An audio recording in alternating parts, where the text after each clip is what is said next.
Zelazny might have a run here. He pulls up. 2 laps to go at Auto Club Speedway. What a run this has been. 5 cars out front just dancing around the lead. Salas back to the bottom. Honeycutt stuck up top. Slide job out of Salas. Crossover out of Honeycutt. 23 showing a big run here. He does. You see Salas starting to cover it up. He goes up the racetrack. Honeycutt's clear of them both. He shoves it up in front of the 23, gets himself loose. It'll be white flag this time by. Salas down low. Zelazny looking for a hole. Side by side, 3 wide, Coffee in it. White flag is in the air. 1 lap to go. Brought to you by Whiplash Sim Cams. Who is going to win the Luke's Playhouse 200? Honeycutt controlling the race. Coffee in second. Tires are aging. Zelazny off the top rope. Got a little bit free. He's going to crash with lights. And yes, wall there. Who knows? Honeycutt, though, leading the race. Can Coffee get a run? He's going to send it. He hits him. Big bump and run. Coffee's going to try and get away. Can Salas get there? Coffee's going to crash. Salas is going to crash. Watch Nick Lights here to the stripe. Salas is going to do it with no front bumper. Unbelievable. Wow.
There's the white flag from Barney the Flagman. 1 lap to go at Long Beach. White flag is out, brought to you by Whiplash Sim Cams.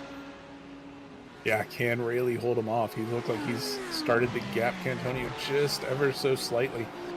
Got about half of a second. It's been hovering right around there. Oh, Cantonio really pushing. He's sideways out of turn number 1. But Rayleigh just keeping that car pointed in the right direction. Nice and smooth, able to keep it going. It's going to be tough. Antonio knows that there's not very many chances, even if he can get close enough to him to make a move. So we'll see as they come through 6 and 7, head toward turn 8 onto the backstretch. Deeper in the field, nothing changing. Lap traffic ahead. It's Kevin Peak and Bradley Alvis right in front of our race leaders down East Seaside Way. and to turn number 9 for the final time. Lap traffic in the way, and Rayleigh goes for it on peak. He sends it into turn 9. He knows he can't wait. He knows he can't give an opportunity to Kevin Cantonio. Cantonio's going to take it anyway. Ships it into the hairpin, and Rayleigh's going to get away. Thomas Rayleigh is going to be a race winner in the North American Racing League. A last lap bump and run wasn't enough. This man wins at Long Beach. Wow, what a finish coming through that hairpin. I thought they were all going to wad it up. We had lap traffic in there, staying in there.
To put things simply, this racetrack needs no introduction. Just a few names are as big as Indianapolis in racing. When it comes to late May, this may just be the biggest. Just days after the 110th Indianapolis 500, BRB takes their turn around this hallowed yard of bricks. And there's no easy way to say this, but we'll be doing so this evening in memory of one of the greatest talents stock car racing has ever seen. Welcome to Pit Stop TV in the virtual Speedway, Indiana. My name is Andrew Cardinale IV, as per usual, and Zach Bird is back alongside with me. It's a pleasure to join you for coverage of the BRB Sundance Pro Series, as tonight's coverage from Indianapolis for the Stints Built 250 is brought to you by Sundance Pizza, by MX Wraps, and by the BRB Racing League. And Zach, we'll be having a bit of an on-track display in just a few, well, I suppose about 20 minutes. But elephant in the room, obviously, stock car racing and racing as a whole, motorsports, lost one of the greatest talents we have ever seen and likely will ever see to grace this sport that we all love. And it will absolutely be something we talk about this evening and be a bit of a theme this evening. I think, while we will still talk about it, I do think it would be in best practice to honor Kyle Busch by continuing on and just enjoying great racing and making sure racing survives. I know, complete tangent here, but a lot of racetracks are getting shut down. I think it'd be best to just keep our heads forward, keep our heads up, and just continue enjoying racing, which is what we will be doing here this evening. As you can imagine, in this field of NASCAR fans, we do have a ton of Kyle Busch paint schemes to go through tonight. So as we get into tonight's MX Wraps pre-race show, we will not be having an MX Wraps Best in Show vote. We'll simply be taking a look at all the different Kyle Busch paint schemes throughout this field. There are a ton. I don't know if every single driver has participated, but I'd be willing to bet it's a better participation percentage than even our cars race we did at New Hampshire. That said, let's get into it, Zach, and here is Indianapolis Motor Speedway from high above, both with the B-roll and the actual track map there. There isn't a whole lot to explain, I suppose, looking at the track map. It is a rectangle. There's 4 corners, 90 degrees each. Obviously, they're not completely sharp 90-degree corners like you'd see maybe Road Atlanta, or Road America, I suppose, or a street circuit. But, Zach, I mean, it is still 90 degrees, just a bit more sweeping at each turn. Indianapolis always poses a daunting challenge, we'll say, of how to best handle the racetrack. What's the way I can explain this? So, in an Indy car, it's flat out. You have really nothing to worry about other than dipping your tires too low on the white line as the race goes on or getting up in the marbles. In a stock car, it's heavy. It plows like a dump truck. It's slow. You really have to take your time to go fast.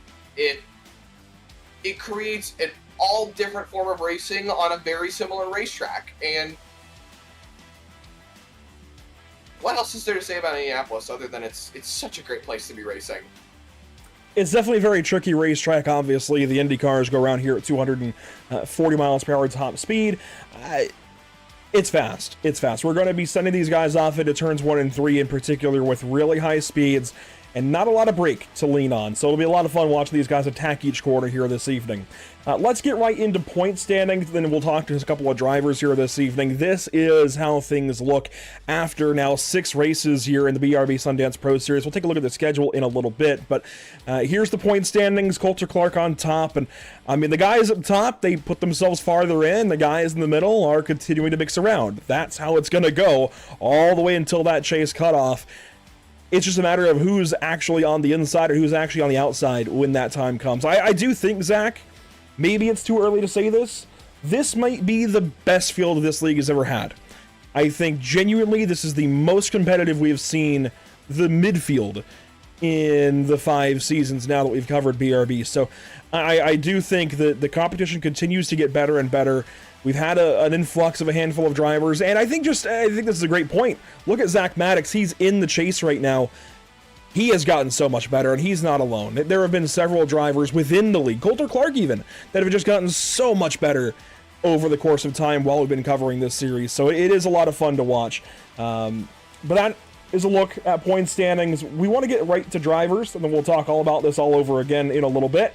The first driver we're talking to is a home driver here to Indianapolis Motor Speedway. So as we get into the iRacing.com sim, we can take a look at the number 18. He typically runs the number 18 anyways, Zach, but I dare say tonight it's a little bit special for Gray Walker as he comes to his home track with, I can only imagine what's going through his mind, but his home track, this is the last place that he won, the only place that he's won in BRB, and we're going to be talking to him first here this evening. So let's dial up driver number 18 here in the MXWraps.com pre-race show, and there is Gray Walker on the pit lane. And Gray, As already mentioned, this is the one track where you've got a BRB win coming into this evening. Can we double the amount of wins, as you've got 60 starts now under your belt, a 12.7 average finish, that one win? Can we double that here tonight? Ooh, if I'm really lucky, I think maybe. Not very confident, but if I get lucky, maybe we can pull off again. Just definitely hoping we have some long runs, save some fuel, and then that would definitely play into my hand. Help me a lot.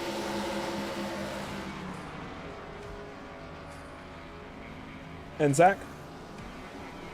And Gray, the racing tonight is one of the biggest things that I want to touch on, because we made a mention of it in our intro for tonight. Stock cars obviously handle different than an Indy car around here, and it's a tough thing to really grasp sometimes. How do you feel like you're adapting going into this racetrack? Because we've been to a lot of high-speed tracks, and this is still a high-speed track, but you really got to let this car roll a lot through these corners.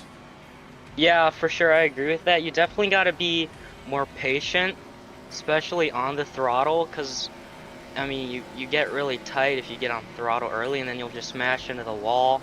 Obviously not not what you want at all. So you really are going to have to show some patience throughout the race, for sure. And of course, I think we'd be doing everybody a disservice this evening if I did not ask you this question, Gray. Obviously, you run the number 18 to begin with, and you have run some paint schemes already that have paid homage and whatnot to Kyle Busch, but what did Rowdy mean to you? He was kind of like a hero. I mean, his stuff is all over my walls. All four walls in my room are covered with his stuff. I mean, I've got flags, I've got die casts all over. I mean, right here behind my monitor, I've got a photo of him and Biffle at Daytona that's signed. So, I mean, it's a really special guy to me. I think he was a really special guy to a lot of people. Hey, thanks for talking to us, Gray. Best of luck tonight. We are kind of watching you. I'm not going to lie. I think I picked you in fantasy because you most recently won here at Indianapolis. But, hey, best of luck, and hopefully we'll talk to you later on. Yeah, thank you. And that is Gray Walker in the number 18 this evening. And you just reminded me to make my fantasy picks. Yeah, I tagged you a little bit ago trying to get you to do it, but it's good to talk to him, not just because he's the most recent winner here in Indianapolis, well, in BRB at Indianapolis, but again, because he's such a big Kyle Busch fan and whatnot. We're going to be talking a lot about that, I think, in the coming weeks, especially here this evening. The next driver on our list, though, to talk to in pre-race, though, is, well, oh my gosh, massive crash in turn 2, but Jake Christenberry. Here we are, the next round of the bracket brawl, and you are still in it, right up against, I believe, Brady Motes. So, familiar competition there. That should be a lot of fun here tonight. What's the attack like this evening, trying to beat that 44 car? Well, I'm not sure yet. Coming into this race is one of my favorite tracks to run at, but the car is not what I expected here. It's going to be very draft dependent, which I'm pretty upset about. But I think you're going to have to be in the draft to be fast. Me and Brady were going back and forth about it earlier, but I don't know. We're both excited. We wish we were on opposite sides and going to be fighting in the championship, but this is what we got, and we'll see what we can do.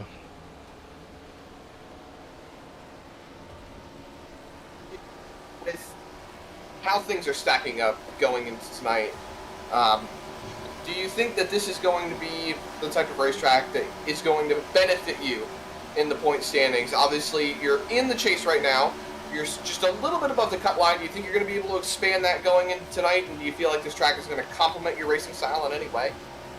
I think so. Like I said, this is one of my favorite tracks. So it's a hometown track for me. So any car or anything, I just love racing here. So I feel confident. Really, whatever car I come in here, I feel very confident. So I think I'll be pretty decent tonight. I mean, I don't want to toot my own horn or nothing, but I'm expecting to run well and hopefully get a lot of points tonight. It's good to learn, actually. This is your home track as well. I guess we pulled the right two people here, Zach. But Jake, and obviously Indianapolis was this past week, and we could have plenty of talking points there.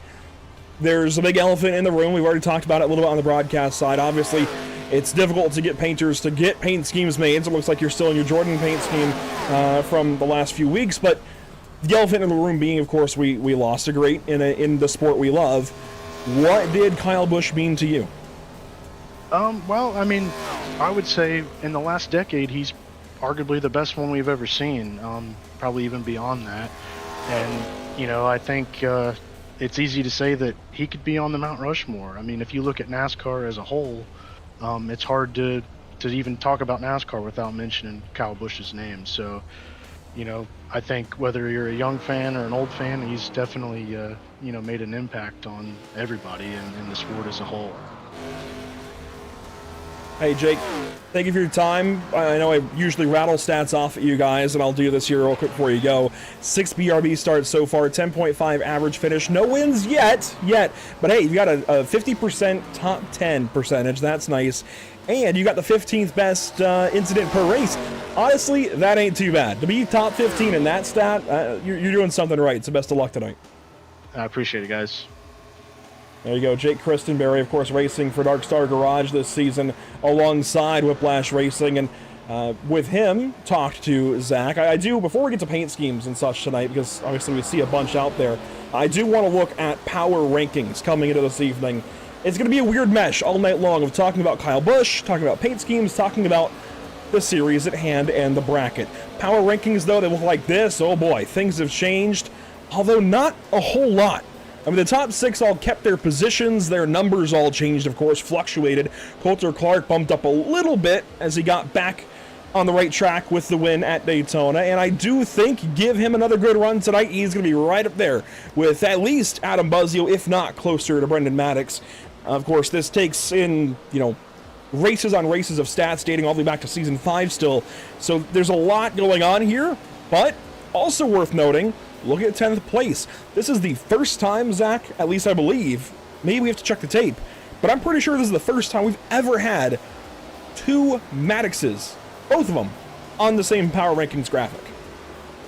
Everyone's in between them because you've got Zach Maddox on the bottom and Brendan on the top, so it's a Maddox sandwich of everybody else, you know? Well, I mean, there's plenty of guys 11th on back, but for the top 10, yeah, I hear you. We'll see if it's a sandwich on the racetrack or not this evening, but I mean, things are really tight. I'd say probably from 5th to 10th and beyond. I mean, things are super, super tight right there. Jordan White bumped up a good bit with his run at Daytona last week, so he's a lot closer to Stephen Borbell in kind of the mid portion of this top 10. Everything is super close. It does not take much for these power rankings to completely change up, down, and every which way. So we'll keep an eye on this, of course, going into Iowa next week and beyond. But that's how things look going into this evening's race. And I mentioned the schedule as cars get ready to hit the racetrack for qualifying. Here's a look at the schedule. Not much really to look at other than the fact that we're at Indianapolis here tonight. You see the races prior, the races yet to come.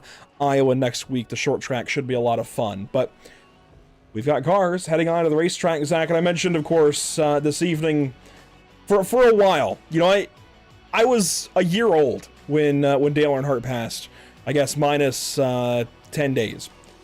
So I was 355 days old, and in the aftermath, of course, I didn't know anything that was going on, didn't know what happened at all. I could only imagine what things would have been like, or could have been like, if this kind of production, you know, sim racing broadcasting, were so prominent then, and kind of how to just go about that. I don't think there is a right way. I think everybody's just trying to feel this out and process it at the same time.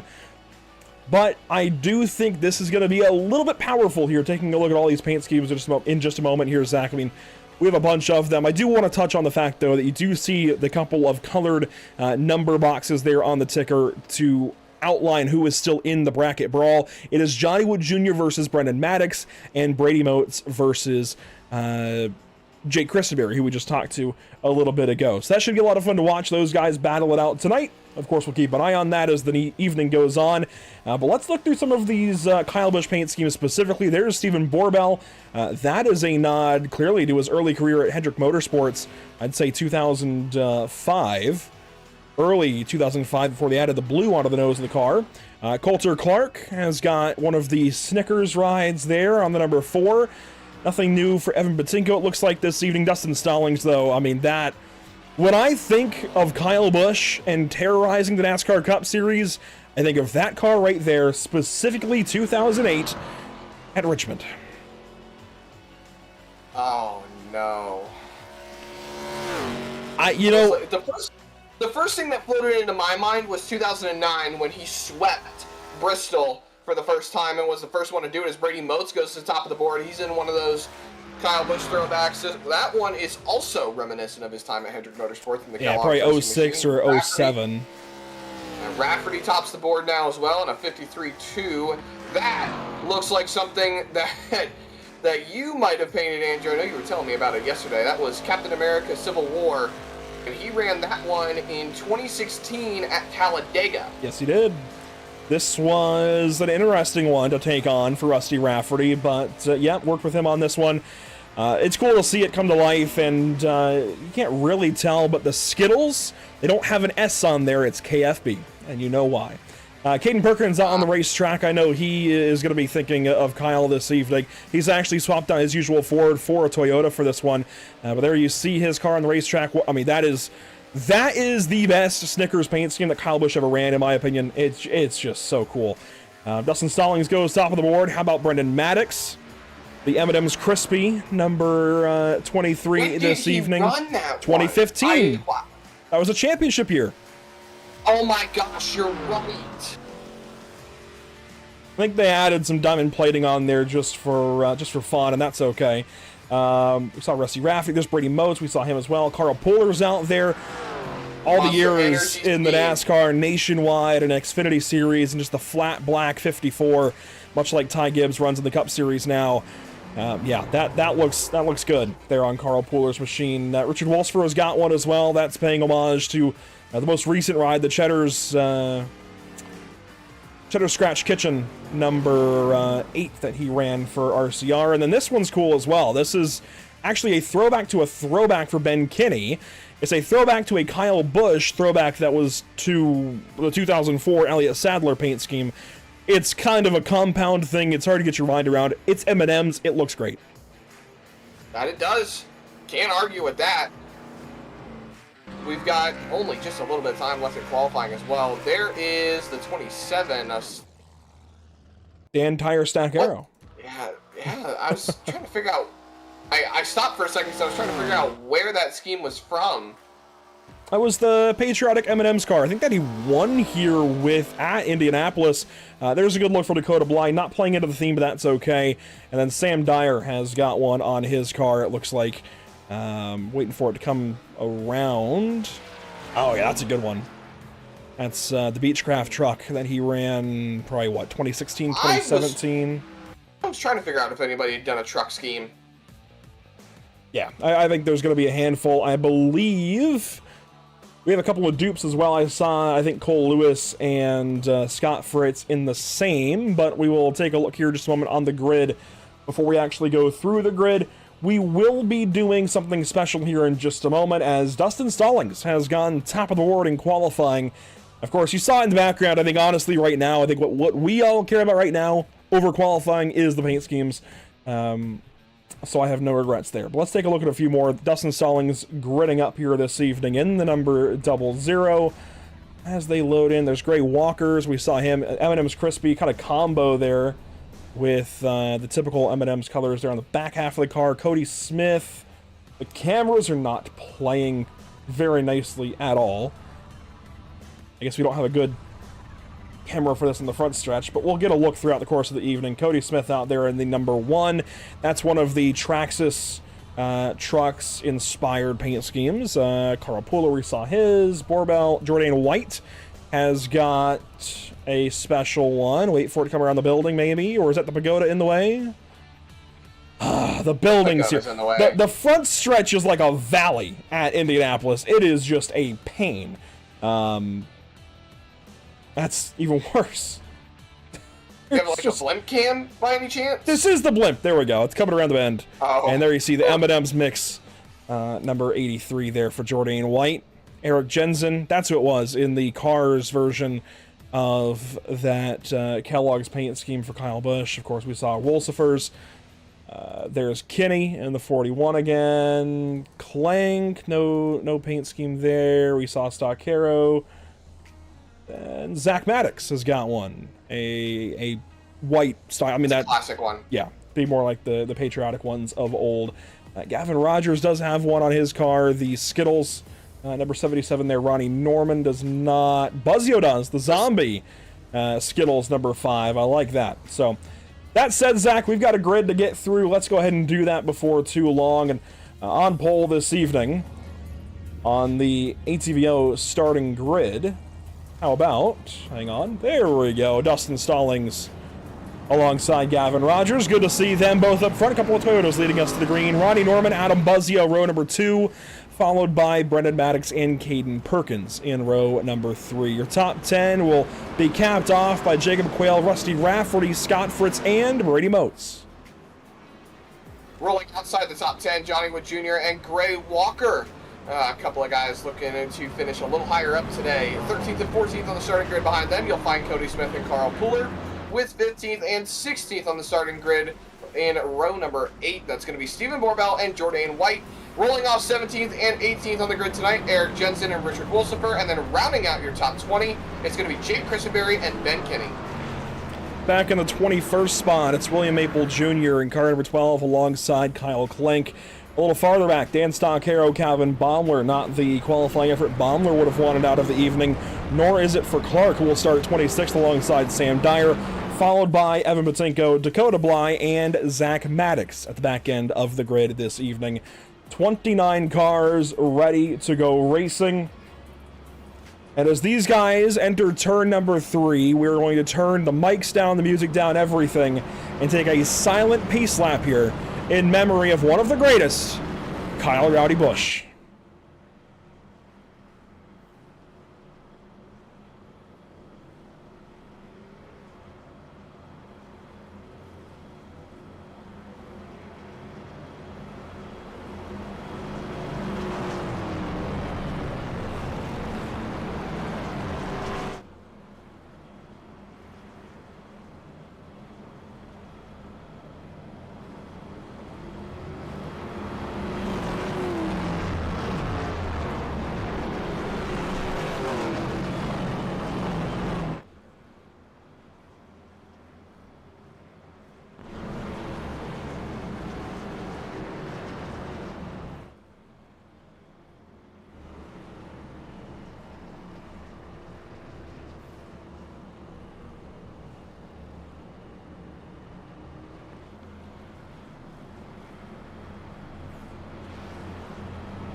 The silence is nearly deafening. You see the missing man formation from Dustin Stallings at the front of the grid.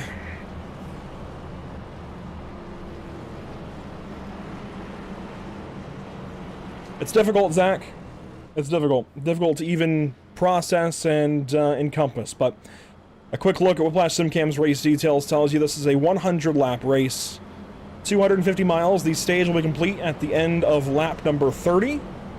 And with that, we'll turn things back over to Dustin Stallings, Gavin Rogers, and the entire BRB Sundance Pro Series field for the beginning of this evening's Stints Built 250. We're actually taking one more lap.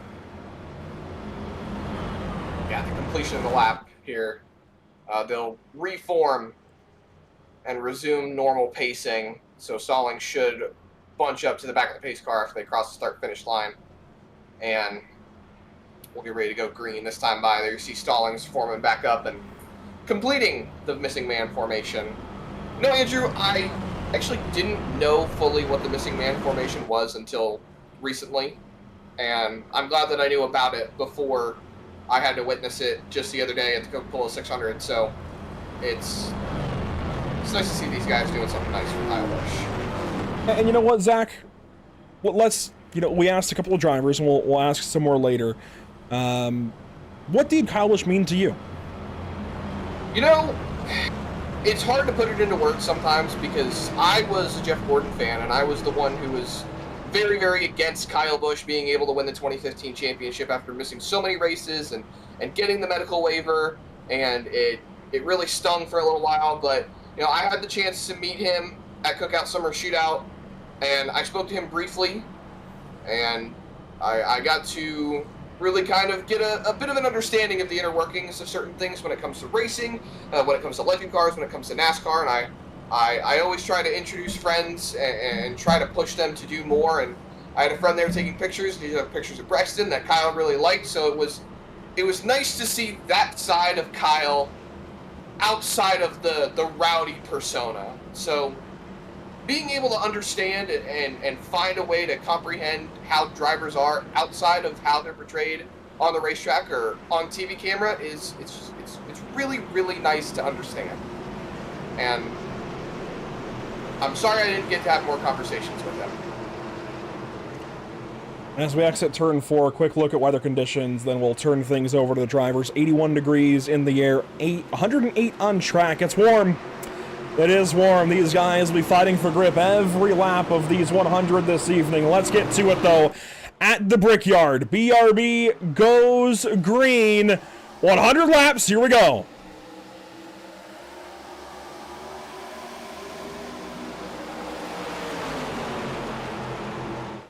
And oh no, here we go.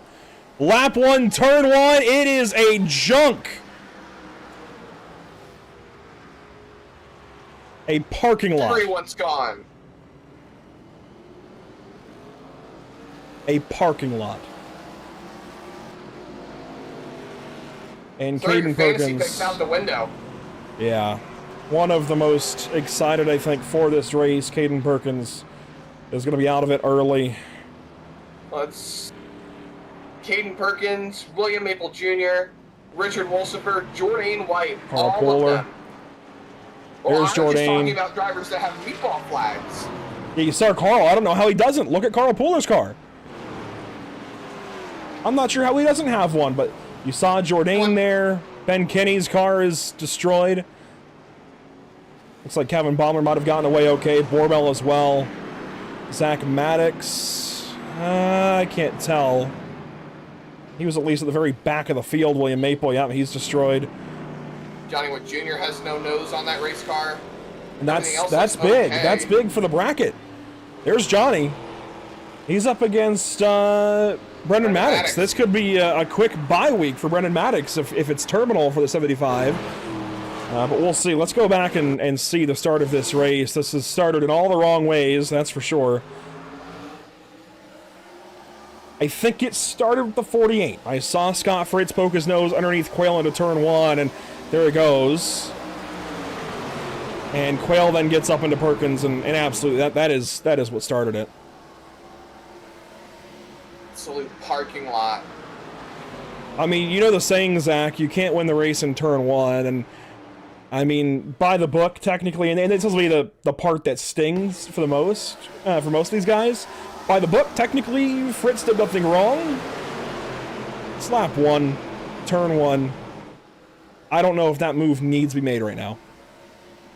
Well, by the book, he's not in the wrong, and it falls on Quayle. But especially with everything going on tonight, did we really need to go for that? I don't think so. I mean, honestly, Andrew, I felt like that was in the spirit of Kyle Busch. Do you want to know why? I give you that, but I also guarantee you that if he was in... understand the reference I'm making. The big Indy crash here with Truex. They decided to race into turn 1. And what happened when we raced into turn 1? That at least was much later in the race, but here's a look into turn 1. You see Quail, let's slow it down here. Quail in the middle tries to give Fritz some room and gets up into Perkins. And so again, by the book, technically that's definitely on Quail. Fritz had room down there. You see Rusty Rafferty have to stop on a dime there. He tries to go around the outside. Brady Motes, Cody Smith, nowhere to go. Johnny Wood Jr. gets hit. Actually, not that bad. Surprised he lost a bumper out of that. Rusty Rafferty going around the outside, missing the whole thing. Jordan White almost misses it. Goes into the wall right there. Maple Jr.'s up on top of him. Carl Pooler was in the air briefly. And who is that sliding through the middle back there? Was that Sam Dyer? I think so. A Murtis Mega Miss if I ever saw it. Also, word from race control, this will be deemed a racing incident. Yeah, just kind of wipe their hands clean and let it be at this point. I mean, it's just unfortunate to wad up so many great-looking race cars. I mean, about half the field in turn 1. This will be a mess. Pretty around the outside right there. Look to the right side of your screen. Look at Sam Dyer over there. He just skirts right through it. Dakota Bly checking up in the background, making sure he didn't get any terminal damage.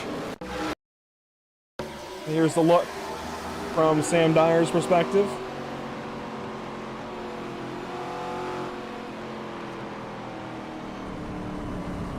Wrecking in front, goes straight into the grass, goes right by Kevin Baumler, and whoa, baby!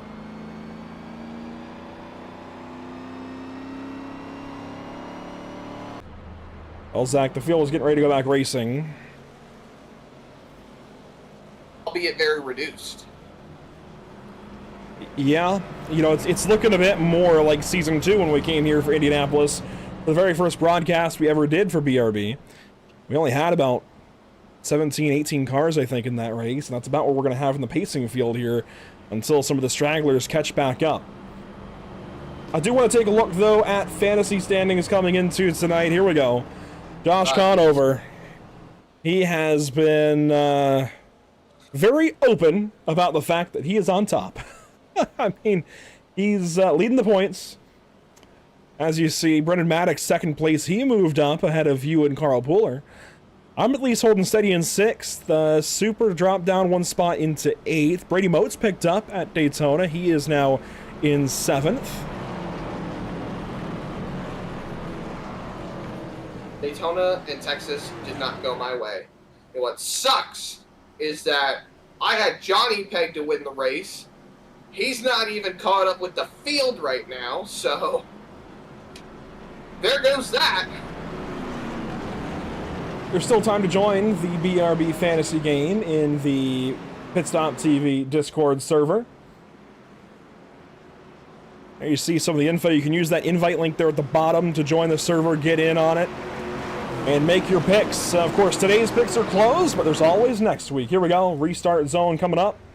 Dustin Stallings back in control. Let's try this again and see if we can get a little farther than turn 1. Green flag back in the air.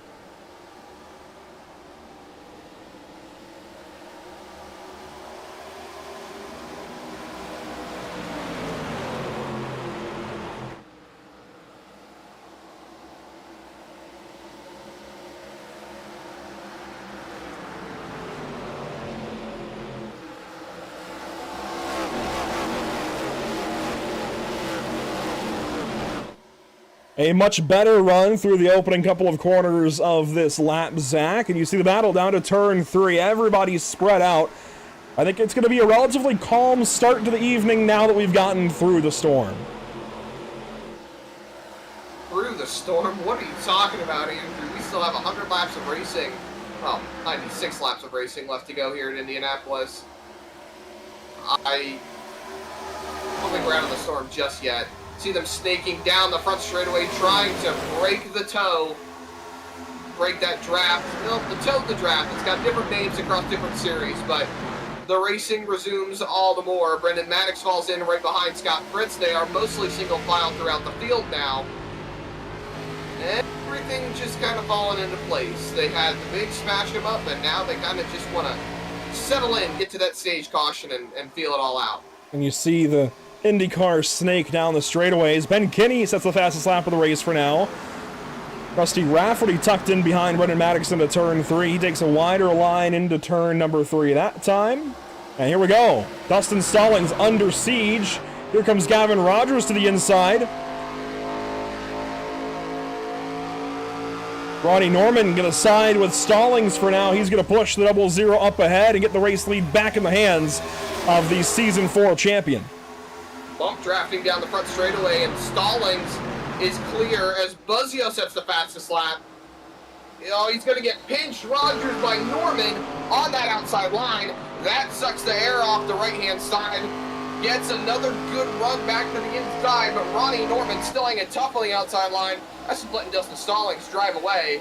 Buzzio's going to stick with the forward of Norman, get to the outside of Rogers, and Gavin says, you know what, I'm just going to let him go on by, and that's a smart move by the 77 to fall back in line and not fight too long, lose a draft, and lose Dustin Stallings, who's almost 0.3 of a second up on the rest. Yeah, you have to think, Zach, as we're about to take a silent lap here on lap number 8 in remembrance of Kyle Busch, briefly, you have to think these regulars might be teaming up against the part-time driver in Gavin Rogers. That said, here we go. Silent Mike.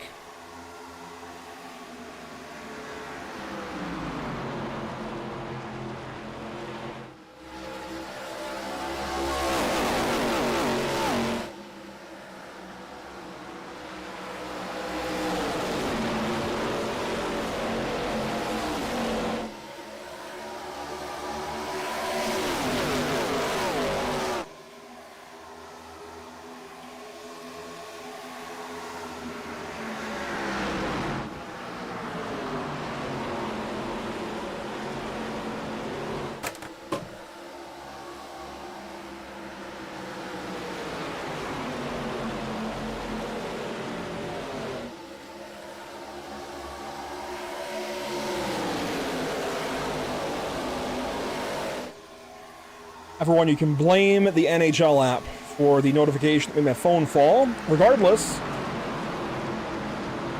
here we are, lap 9. I don't know that anyone's going to get any easier, Zach, just thinking about it, but battle for third. Gavin Rogers, Scott Fritz, Dustin Stallings, Brendan Maddox right behind. It is a mess down the backstretch right here in this battle. The top two getting away, Norman and Buzzio. They haven't been able to separate themselves from the field. Everybody from third on back, it's a gaggle. Yeah, it's a massive pack of cars right now. And they're all just trying to find their way through, settle in. You see Fritz go by Rogers there for third. While we had our silent lap, Ronnie Norman was able to take the lead away, and Adam Buzzio moved that car up into the second spot. Now they are just trying to hang on to as best they can. Rogers still third, Stallings, Maddox, Jensen, Rafferty, Dyer, and Patinko. Your top 10 at the moment as they run. Some more cars have joined the fray. You see Patinko, Zach Maddox, and Brady Moats tagging the tail of this 12-car lead group, and then it's right on back to Stephen Corbell and Colton Clark battling for the 13th spot throughout the field. I will say, Zach, I know the stock car races at Indianapolis were under fire for a handful of years there, and I think for good reason, Can't admittedly. understand why. For good reason, I think, genuinely, at the time. No. But the tire thing is figured out. That's no longer a concern. I think this is good racing. I genuinely think this is a track that belongs on stock car schedules, but we had to try the road course to know. I think it makes you appreciate this style of racing that much more. It does not have to be super exciting the entire time. The starts and restarts are a whole lot of fun. These guys are on the ragged edge every corner, especially as you go up into, Xfinity, well, I guess O'Reilly cars and into Cup cars. It gets that much harder to drive and harder to handle. So genuinely, I'm glad that we have gotten this race back on the calendar, not just here for BRB this evening, but for NASCAR in general. Everybody's starting to feel themselves out here in the top 10. This is the battle for the final spot in the stage points. We mentioned Zach Maddox now in the top 10 in power rankings. He's making a move there on Sam Dyer. He'll make that pass, and he will bring Brady Moats back on through. Brady's not going to be shy about pushing into that top 10 if he can. This might be fun here on the back end of, I wouldn't even say the back end yet of stage 1. We're still in the middle of stage 1. We are. And Moses just trying to find his way further forward once again. He was one of the quickest ones in practice. In fact, he was the quickest in practice. He might have had a little drafting help, as did a few of the drivers towards the end of practice when they started teaming up for some runs, but that doesn't discount the speed that they have in these race cars. So you see Stallings rolling up to the back bumper of Gavin Rogers. Took a little look to the outside, but thought better of it, fell in line. And it's so hard to pass here in Indianapolis, and I enjoy that. I enjoy it greatly. Everyone talks about how it's so hard to pass, it's so hard to pass. Good. It should be hard to pass. These are some of the best race car drivers in the world that handle these NASCAR stock cars, these O'Reilly cars, these trucks, these ARCA cars. And I think that if they're having an easy time passing each other, it doesn't help the racing product. It just kind of makes it way too easy. And we've seen drivers complain about it. So I think this difficult nature to pass, especially on a difficult track to pass at, it makes everything so much better. Meanwhile, battle for the 10th spot. I told you Brady Motes would not be taking this battle lightly. He is racing heads up with Zach Maddox to turn number 3. Zach on the inside, Motes on the outside. Contact there, just a little bit. That was close into turn 3. I think Brady was going to try to cross him over and wasn't able to get there yet. Here's the run back down the front straightaway, turn 1. As we approach the true middle portion of this stage, again, we're going to the completion of lap number 30 here for stage 1. We'll pay out points to the top 10 and then go back racing for the final 70 to the end.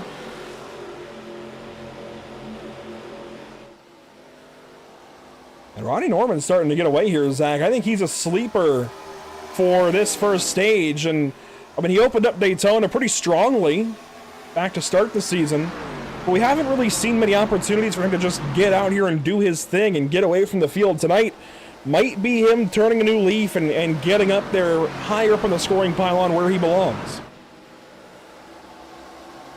Love Ronnie. I think he's a really great race car driver, but I need him to, like, lose 15 spots right now. Just saying. I don't even recall exactly who I picked today. I'm trying to look back at it real quick. I don't know how Josh does it. He's got 3 of the top 5 right now. Oh boy, I don't like how my team did in the opening crash. He's got Brendan Maddox, Ronnie Norman, and Rusty Rafferty. Okay, so he doesn't have 3 of the top 5. He's got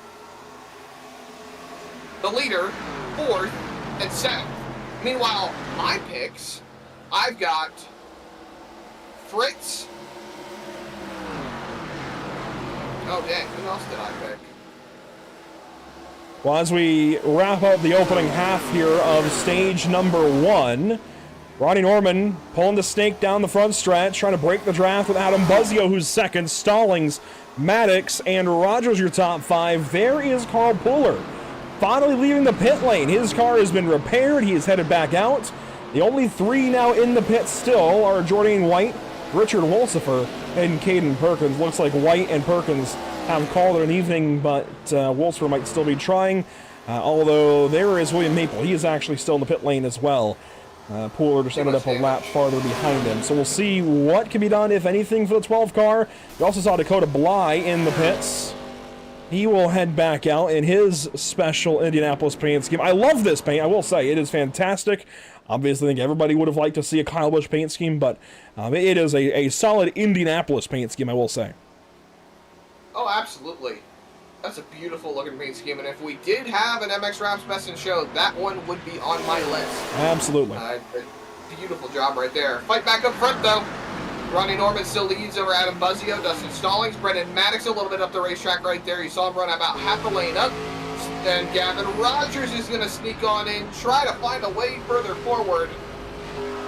And he gets Brendan Maddox going through turn number 2. Right behind him is Scott Fritz. trying to find his way back up towards the front. He was a little bit further up, lost the positions, lost that ground. Just trying to find a way to get it back. As we roll through the remainder of stage 1, though, Andrew, that bracket brawl, I feel like, is looking more and more clear as Johnny Wood Jr. is way back from Brendan Maddox at the moment. The only closest fight on track right now is Brady Moats and Jake Christenberry. They're 10th and 14th at the moment, but this is Johnny down in the 19th spot while Brendan's up in 5th. Yeah, simply put, the 75 is going to need a lot to go his way if he's going to beat the 23 in the bracket this evening. Doesn't look good, but we've seen crazier things happen. As far as Brady Moats versus Jake Christenberry, there is Brady Moats. He runs 10th currently, just ahead of Sam Dyer and Evan Patinko, while Christenberry runs just a group back in the 14th spot, right behind, it looks like, Coulter Clark, and ahead of Cody Smith and Stephen Borbell. There is plenty of time for Christenberry to still get up there in race modes, and I think he will likely be similar paced to the 44 if they can just get to heads-up racing. But track position means so much here in Indianapolis, whether it's an Indy car or a stock car. That definitely controls your days. Here's Dakota Bly in front of the leaders. This is going to shake things up down to turn number 1. You see the battling there as they pass Kevin Baumler, who has dropped another lap. He is now 2 laps down. And here comes Norman up on Bly. This is going to be close. Bly runs it way high, lets Norman go on by. Really, as I just said, not what he wanted to see as Bly jumps right back down to the bottom. But that's going to put Dakota Bly 1 lap down. That prevents Ben Kinney from getting the free pass for once we get to the caution flag at the end of stage 1. And Gavin Rogers has come back to life. He is up to 3rd. He's looking at 2nd on Adam Buzzio. Good job of hanging on to the tires. I think there's some tire saving here at work for sure for Rogers. He's got that run on Buzzio. Pushes Buzzio here, trying to keep the 5 car up in 2nd. Of course, Rogers is not here for points. I think if it came to a race win, he might try and pass Buzzio for the win. But for stage points right now, the best thing he can do for his team is just keep pushing the 5.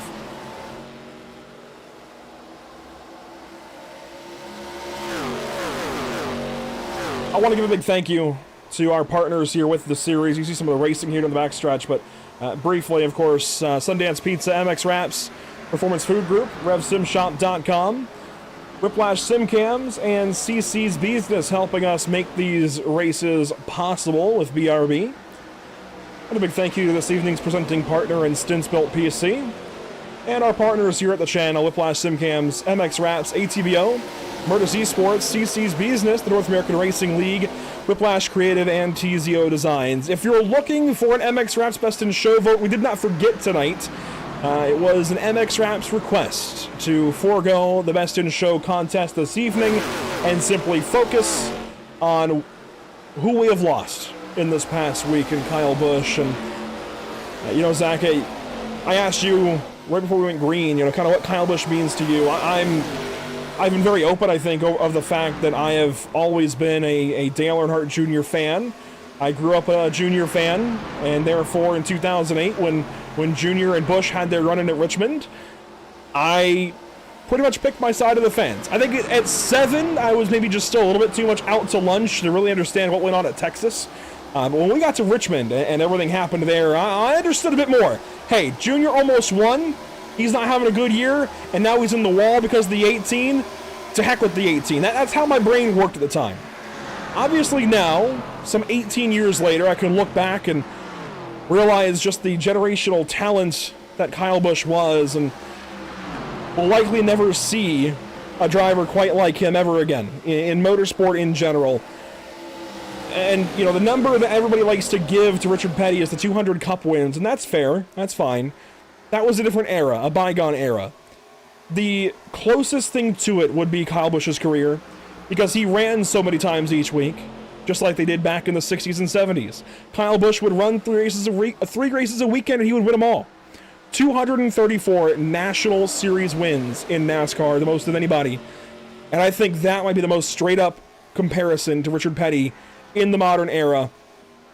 and the competition level isn't even close, in my opinion. To So be perfectly honest, I think in the Cup Series, I've been saving this line all week, Zach, and then we'll get to the pit stops in a second, and then get back to you. But I've been saving this line, thinking about it a lot. In the NASCAR Cup Series, I still feel the greatest Cup driver of them all is Jimmy Johnson. But it's a lot like the NFL, where a big part of Tom Brady's success was Bill Belichick, and vice versa. Jimmy Johnson was great, partially because of who he is as a race car driver, but also because of the team surrounding him in Chad Knaus and Hendrick Motorsports. I think the greatest NASCAR driver we have seen yet, and straight up best on the racetrack, was Kyle Busch. Here we go, pit stops. We'll circle back to you, Zach, because I want to hear your opinion on that. But for now, pit stops as Ronnie Norman and Adam Buzzio join the handful that pitted the last lap around in Scott Fritz and Jake Christenberry. Smith and Stock Caro have also recently pitted, and there you see Jensen hitting the pit lane. A lot of leaders, though, stay out. Stallings still on the racetrack along with Rogers and Maddox. So the top three Toyotas have stayed out on that racetrack at the moment. Rusty Rafferty not too far behind him, and then it's Zach Maddox, Brady Motes, Evan Patinko still on the racetrack. There you see cars coming out of the pit lane. That is, if I'm not mistaken, Cody Smith and Kevin Baumler. Yes, sir. As Evan Patinko has just called out that he'll be heading to the pit lane, as well as Coulter Clark. I'd imagine Zach Maddox will be pulling down in as well. So I'd imagine these three will be as well, as actually Rogers is going to fall back behind the 00 as they all come to the pit lane. I'm not sure why that is. Interesting call. Whole lot of pit stops. You see Stallings, Maddox, Rogers, Rusty Rafferty out, Zach Maddox. That's Patinka right behind him, and then Coulter Clark all come in. That leaves Brady Motes on the racetrack just a little bit longer, along with Stephen Borbell. They are not together, though. Borbell about 3.5 seconds back, as there is your now current race leader in Brady Motes. And he's got the Harpoon Design Special on that 44. Brantley Rodden is actually one of the, I guess, the painter for Joe Gibbs Racing to get their paint schemes onto Trading Paints. And so I can tell you, Brantley has been overloaded with paint scheme requests and whatnot this week, but he was able to get this one done. Can only imagine how quickly the files are flying off of that PC right now, but here comes Brady Motes to the pit lane, I would imagine. Or, no, he actually pitted into that caution, Zach. I wonder if he can go the distance.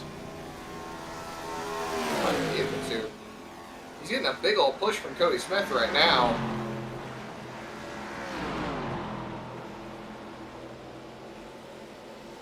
And Borbell will pit. Borbell did pit under that caution, but a lap earlier than Motes. So I do wonder if Borbell is just a sign of what's to come for Brady Motes this next time around the Speedway. Dustin Stallings has exited the pit lane in first. Ronnie Norman right behind Brendan Maddox. That is your top three to be, if you will. Stallings, Maddox, and Norman, who takes a look at a turn one. He will get to the inside of the 23 car and make that pass into the first corner. That is currently for third, but could be for second once this pit cycle completely finishes up. Buzzio, Rogers, and Fritz are behind these guys. I was going to say, look how much time Rogers lost. He is he behind entered the 8 ball on this one. I think he entered behind the 00 and 23 by choice, right? So he puts himself back here with Buzzio actually to help the 5 car. So this could actually be a net win. Remember the 77 is teammates with the 5 and the 2. I think that's just playing the strategy as Motes is in the pit lane finally. He will come in and get service in that number 44 and head back out. Fuel only, though. And that matches what all the leaders did. It's not going to give him much. Stallings is going to rip by right here. There they go, running down into turn number 1. Norman's got the lead, though, for a moment, side by side. It is just 4 to go in the stage, Zach. Norman had the nose ahead for a hair of a moment. And he's going to try again down to turn 3. Side by side, he's got the nose on the quarter panel here. Adam Buzzio takes a look to the inside of Brendan Maddox, so they're going to be 2 by 2 going into turn number 3. Maddox backs out of it. Buzzio backs out of it early. Still ripping side by side through turn number 3. Stallings gets the run on the outside. Norman still at the bottom. Oh, he's just pinching him down there. Giving him 1-4. Buzzio slots in front of Maddox, but stays on the bottom. Rogers is going to go with him.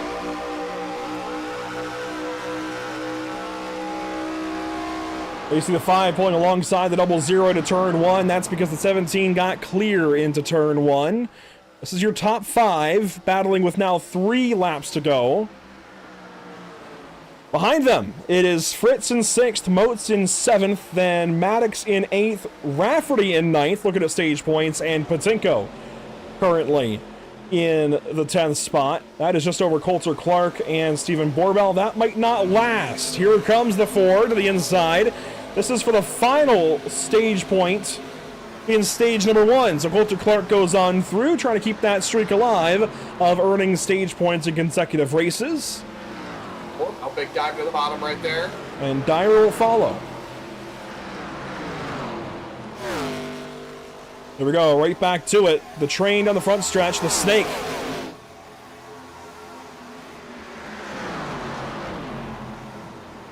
Two laps to go in the stage. Buzzio and Rogers trying to see what they can do on Ronnie Norman in that 17 car. See Norman taking a bit of a later apex through these corners and just taking all that taking all the air off the nose, my God, off of Adam Buzzio. Snaking down the back straightaway. They've got a lap car a little bit further up the road. It's not really going to play a factor. Come back around, they're going to get the white flag on the stage. I think that's going to be Johnny Wood Jr. ahead of them. It is. So the 75 is the car they're going to get to. I would think this lap. He is lapping at 55.8s. They're lapping at 54.1s. I think they're going to get there. There's a big difference in lap time, and as soon as Ronnie sniffs that draft, that should help keep him ahead of the 5 car. But this is going to be a great fight here on the final lap of stage number 1. Can Adam Buzzio use his teammate Gavin Rogers to get ahead of this 17? I think Buzzio's too far ahead of the 77, but he might be just close enough to the 17. Trying hard, fighting down the back straightaway. Into turns 3 and 4, Andrew. And sure enough, Buzzio can't do anything there into 3. Washes up the racetrack. And now you see they're starting to stiff that draft off the 75. Will that hurt Norman in turn 4? The answer is no. And Ronnie Norman Jr.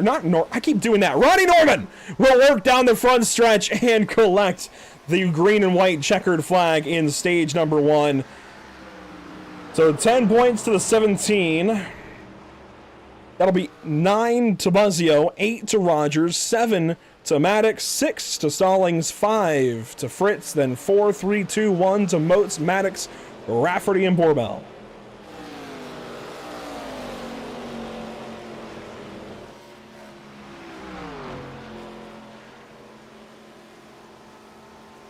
Johnny Wood Jr. staying on the lead lap has got to be a major win for that 75. And Definitely honestly, is. It's probably going to keep him in the bracket brawl. Get that nose fixed a little bit more and hopefully get himself in a bit of a better position. He does not have a pit for repair flag, so it at least extends his life in this race and in this bracket just a little bit longer. I don't know if it's going to save him necessarily, but it helps for sure, as we may have a car out of fuel here. Brennan Maddox, I think, budgeted just to get to the end of stage 1 and not much beyond that, so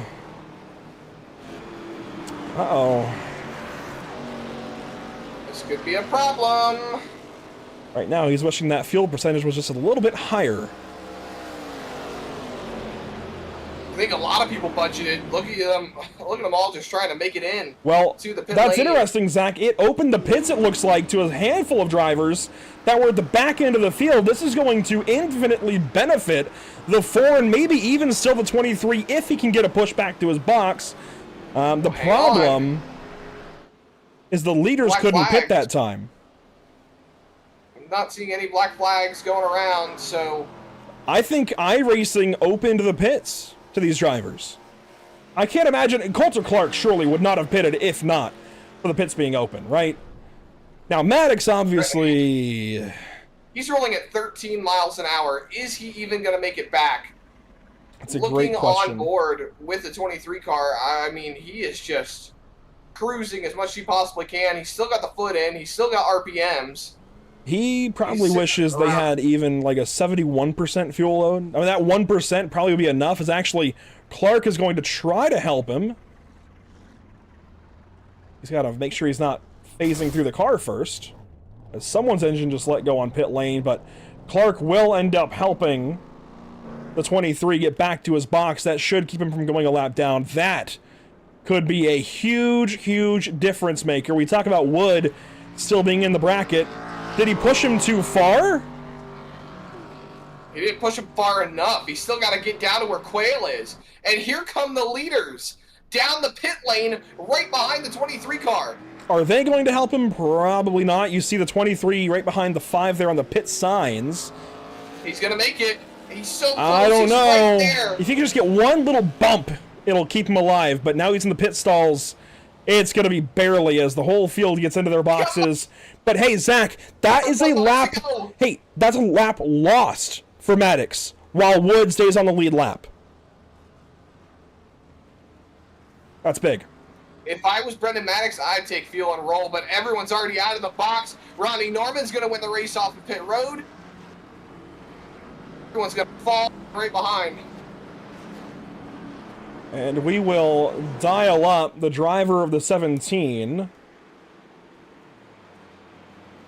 It looks like Clark will actually not cycle ahead of as many of these guys as I thought.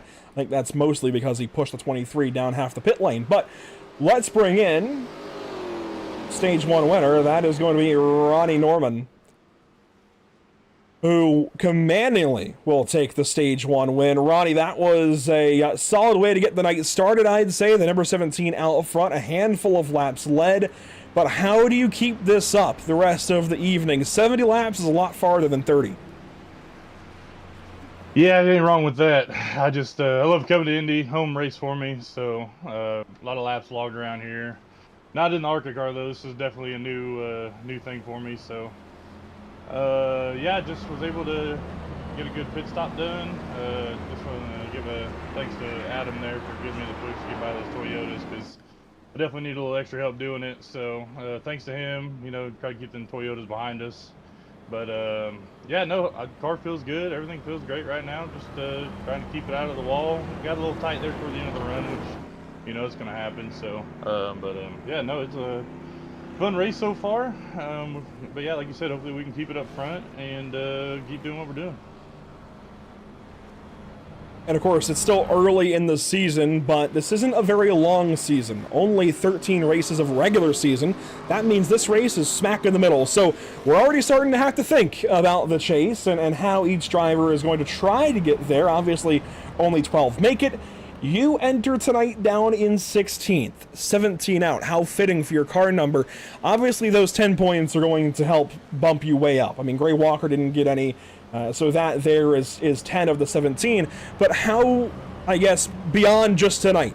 You know, Iowa next up, and then from Iowa it's out to, I think, Rockingham. So how do you keep this going? If you can keep this momentum up the rest of the night and get those points necessary to get into the chase and stay in the chase? Yeah, I seen that before the race started, or I was sitting at, and I knew coming in I needed to start getting some good stage points. I missed a couple races here and there, and I know that's, you know, it doesn't help you out either. So, yeah, like you said, getting the stage was huge, and then moving on to the next one, you know, we just got to start grinding. Like you said, we're midway through the season. We got to start putting together good races, hopefully not miss any more races. Hopefully internet stays good. I know I've probably blinked a couple times. I've still just been dealing with so much with that, and I just wish I could get it figured out. So, but yeah, like I said, as long as the internet's running fine, the car's running fine, everybody else is running clean, then hopefully we should be up front and trying to compete for these wins. And of course, there's a big elephant in the room, all the Kyle Busch paint schemes around you. It looks like Harpoon maybe not able to get to yours this week, but what did Kyle Busch mean to you in a few short words before we go green?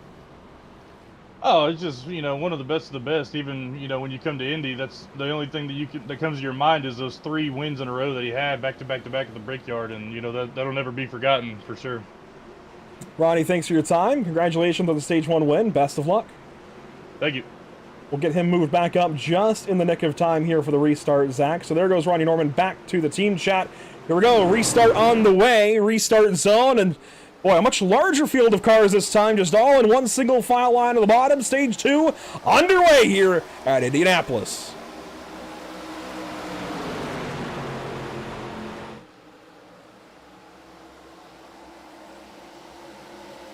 Moats in the wall, Barbell on the wall. Cody Smith gets up underneath the 44. Rusty Rafferty trying to follow. A very different start to stage 2 here, Zach. Of course, we had the lap 1 parking lot junkyard in turn 1. But then, I feel like the rest of the stage got going pretty nicely, and now these guys are playing nice, it seems, in stage 2 as well. Yeah, and I do want to float in and talk about what's going on with Brendan Maddox, because it's just such a terrible thing that's going on right now, because he did actually get a black flag, Andrew. He got a black flag for entering the closed pits, or at least I think he got a black flag for entering closed pits, because everybody entered in front of him, but he was the one who got a black flag. In any case, he ended up getting tossed to the end of the line, end of the longest line that is, and going a lap down. So he's fighting to get back into the position to be 1 lap down, or the first car 1 lap down, as Dakota Bly gets the wall right behind him to get back on the lead lap. Ben Kinney is the next car in front of him that he has to pass for position to be in that lucky dog or free pass position, but he's still a lap behind on Johnny Wood Jr., who now is ahead of him in the bracket brawl. You talked about needing a miracle, and what is going on right now? I mean, Johnny's car is still very, very damaged. There it is. It doesn't look much different. He didn't spend much time in the pit lane. He spent some, actually, good bit, about a minute and 20 seconds of repairs, but it hasn't been enough to change the look of that car. For Brendan, I mean, he's in a difficult spot, and so is race control on this one, because, you know, is there even verbiage to allow him to get any of that back? I don't think so, and nobody made his car run out of fuel. Unfortunately, he's in a really difficult spot, and he's probably not going to like hearing this when he goes and watches the broadcast back later. He's in a difficult spot where he ran out of gas. He is the only one that can be blamed for that. I mean, auto fuel, I guess, but you can always click a little bit more and add a little more. He's not going to like that answer. I wouldn't either in his position.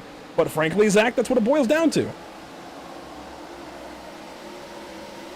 Well, he's in the position to make himself the first car 1 lap down as he gets to the inside of Ben Kinney. Up towards the front of the field, though, they are snaking once again on the front stretch as Ronnie Norman continues to set the pace out in front with that clean air. And I was talking about it with a couple of guys earlier before the broadcast got started, but clean air is just going to be a huge thing today, as there's a bit of a smorgasbord going on back here.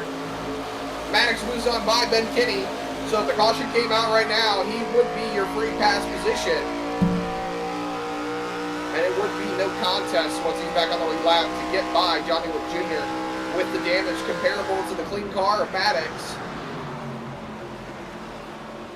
The other driver 1 lap down with those two is Jacob Quayle. So Maddox, Kinney, and Quayle are all on the same lap, but Quayle is very damaged and far behind these guys, so the battles continue on, and now these guys need to think about the long game. You know, at Indianapolis for the 500, those IndyCar teams pretty much are in a spot where they have to work the race in reverse. What does that mean? Well, in a 200-lap race, you know you can go about 30 on fuel. And it seems like with the hybrid era beginning in IndyCar, they can go about 34 even. But, Buzzio gets the wall there off of 2. The number for a handful of years has been kind of 30 laps. That's what you want to shoot for. It's about 30 laps, at least on the sim even.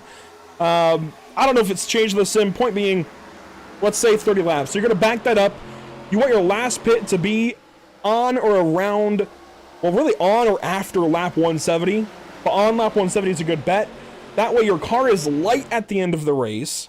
And in IndyCar, you don't have green-white checkers. Obviously, here you do, so you got to budget a little bit extra for that.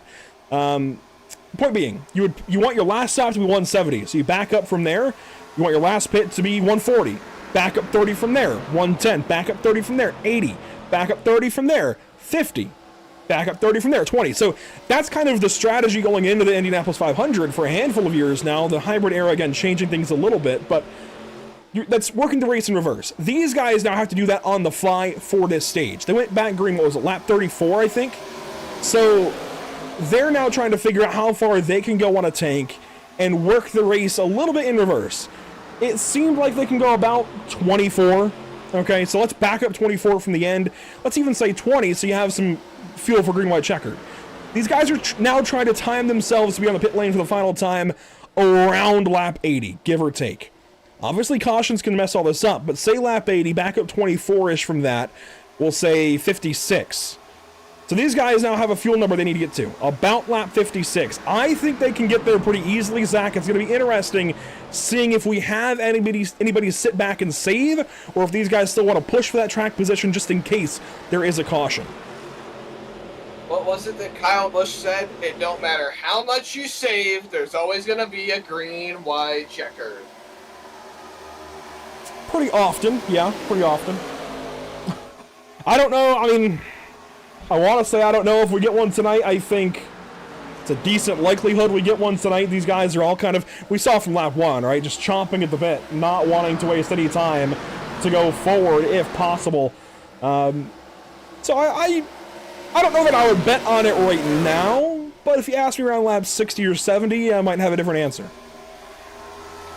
Fair enough. Well, we'll give it a little bit more time, but these guys should be able to roll through at this stage if they budget correctly. Should we not have green and white checkers, this could really end up being a one-stop shop of a race. Maybe two. Maybe. Because you talked about working the race in reverse. I was going to go into a bit of a tangent about how you and I have different field strategies all the time, but in my best opinion, there's two ways you could run it. Budget for the race running green, or budget for the green-white checkered. And honestly, you talk about getting the storm out of the way, I think we could budget for it running green.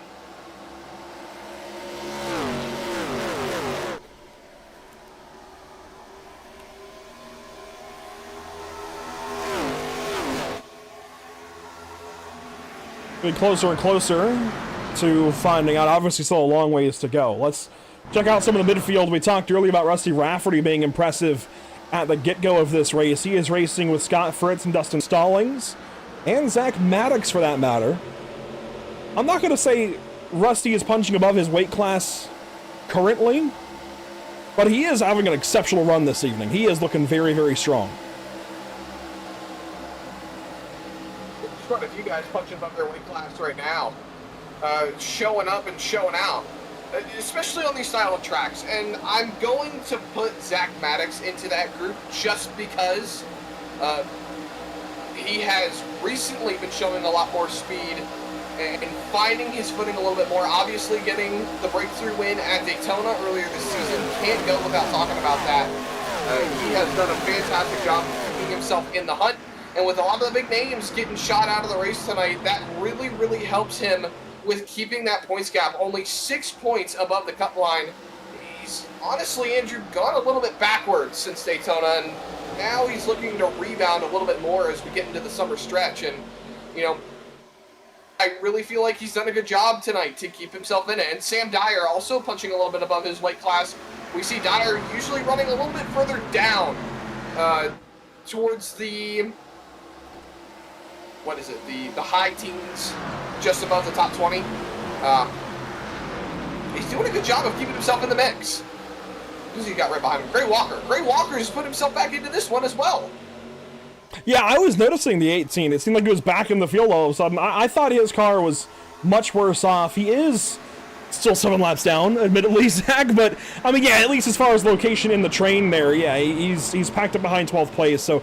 Didn't look at the ticker. Didn't see 7 laps down. The scoring part is what gets you, but, yeah, it is cool to see Gray moving quickly down the racetrack. That's good. Obviously, it does not help the point situation at all for him to be 24th, 7 laps behind. And, I mean, that's 5 laps behind Kevin Baumler even. So, not the greatest situation there for the 18 car, but, yeah, I think we're going to get a new Indianapolis winner, that's for sure. I'd have to go back and see who won in Season 2. But he, of course, has that season 4 win from last year here. And what was that? I said I'm one step ahead of you on that one, so give me like 5 minutes. I think it might have been. Oh, that's maybe Johnny Make your Wood guess, Jr. and I'll let you know if you're right. Maybe Johnny Wood Jr. My first guess is Johnny. Yeah. Hold on. Thankfully, it's right at the top of the playlist, because if you go to Pitstop TV, to our YouTube channel, you'll be able to see all of the leagues on there, and they've got playlists. So you can see every race that we've done with the BRB Pro Series, and quickly looking through that race, also 100 laps, ended under the green flag, and, well, Mason Houseman was the one that got that race That win, makes sense. That makes sense. in the 78 car, back when he was with, I believe, Maverick, when they had Chevrolets. So... no, that would have been his... Maybe? I would think that'd be his Limitless days. Regardless, Mason Houseman, and he's not here this evening, unfortunately. We like Mason, though. got a top 10 in that one as well. Yeah. I mean, those were very different days nearly 2 years ago. In the next-gen car and everything. That was a wild time. There's a W Maddox. You know the lore, right? No. I will let you figure that out on your own. Jake Christenberry, he has moved up. He's into 6th now, and he is starting to actually chase down the 44. You know, Jake mentioned earlier, this is his home race. Apparently we've got a lot of drivers here this evening from Indiana, Indianapolis, the area. Christenberry, Norman, Walker. A handful of them, and obviously Norman leading, Walker not having a good night, but Christenberry's somewhere in the middle. Started 19th this evening in this bracket brawl battle with the 44 of Brady Motes, and I'd say he's looking pretty good here, Zach. The 11 car nearing the top 5. Scott Fritz goes onto the apron, my goodness. Way down there, trying to find his way forward. Went lower than he did on lap 1. Whoa. That's a low blow. It was a low blow, yeah, you're right. Dude, I didn't think you were going to catch on to that. Oh, man. No. That's... dang. Oh, boy. But you know what, Andrew? We got to have some fun here. The Indianapolis spirit. I'm going to have a little bit more fun. So, when I was in Indianapolis for PRI, I was talking with my good buddy Gary Wells. Whoa! And, ooh, sideways! Hang on to it, Rusty. That's a really good catch. I was talking with my good buddy Gary Wells, and he told me that Indiana natives, especially in the Indianapolis area around the Speedway, obviously they're all big IndyCar because Indianapolis 500 is the big headliner. The Brickyard 400 is kind of like a second cousin to them. So, from what I understand, they call stock car drivers, or anything really related to NASCAR or oval racing, taxi cab drivers. I did not know that until last year. That's interesting. I thought you were going to say something like fender car drivers, or I thought you were going to try to inform me that Indiana natives are called Hoosiers, much like Richard Wolser out in the YouTube chat. He's one of the other Indiana natives. Why? Why are they called Hoosiers? They don't even know why. I believe Hoosier gets its name from being from Indiana. Somebody can educate me on that, but oh, these guys are getting down low in 2. Buzzdeal and Rogers both hit the scary bump down there on the inside of turn 2. I've lost a couple of Indy 500s that way here on iRacing. Obviously, these cars can take that bump. Those Indy cars can't, but I still would not be chancing it, especially needing to save these tires for the entirety of this run. I'm surprised they got that low.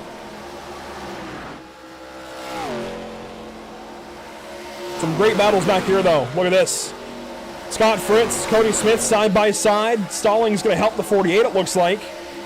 Got a Chevy, a Ford, and a Toyota right there under a blanket. Zach Maddox, Rusty Rafferty right behind. I think this is the first time Rafferty's been outside the top 10 since the start of the race. Maybe all night. You know what? You might be right. Yeah, low. This is the first time he's been this low on the scoring pylon all night long. And he's got the car to get back up. If he doesn't hit the wall there, here comes Dyer to the inside of Rafferty as you see Smith now cross up to the inside of the 48. That's going to bring the Maverick train of Stallings and each Maddox.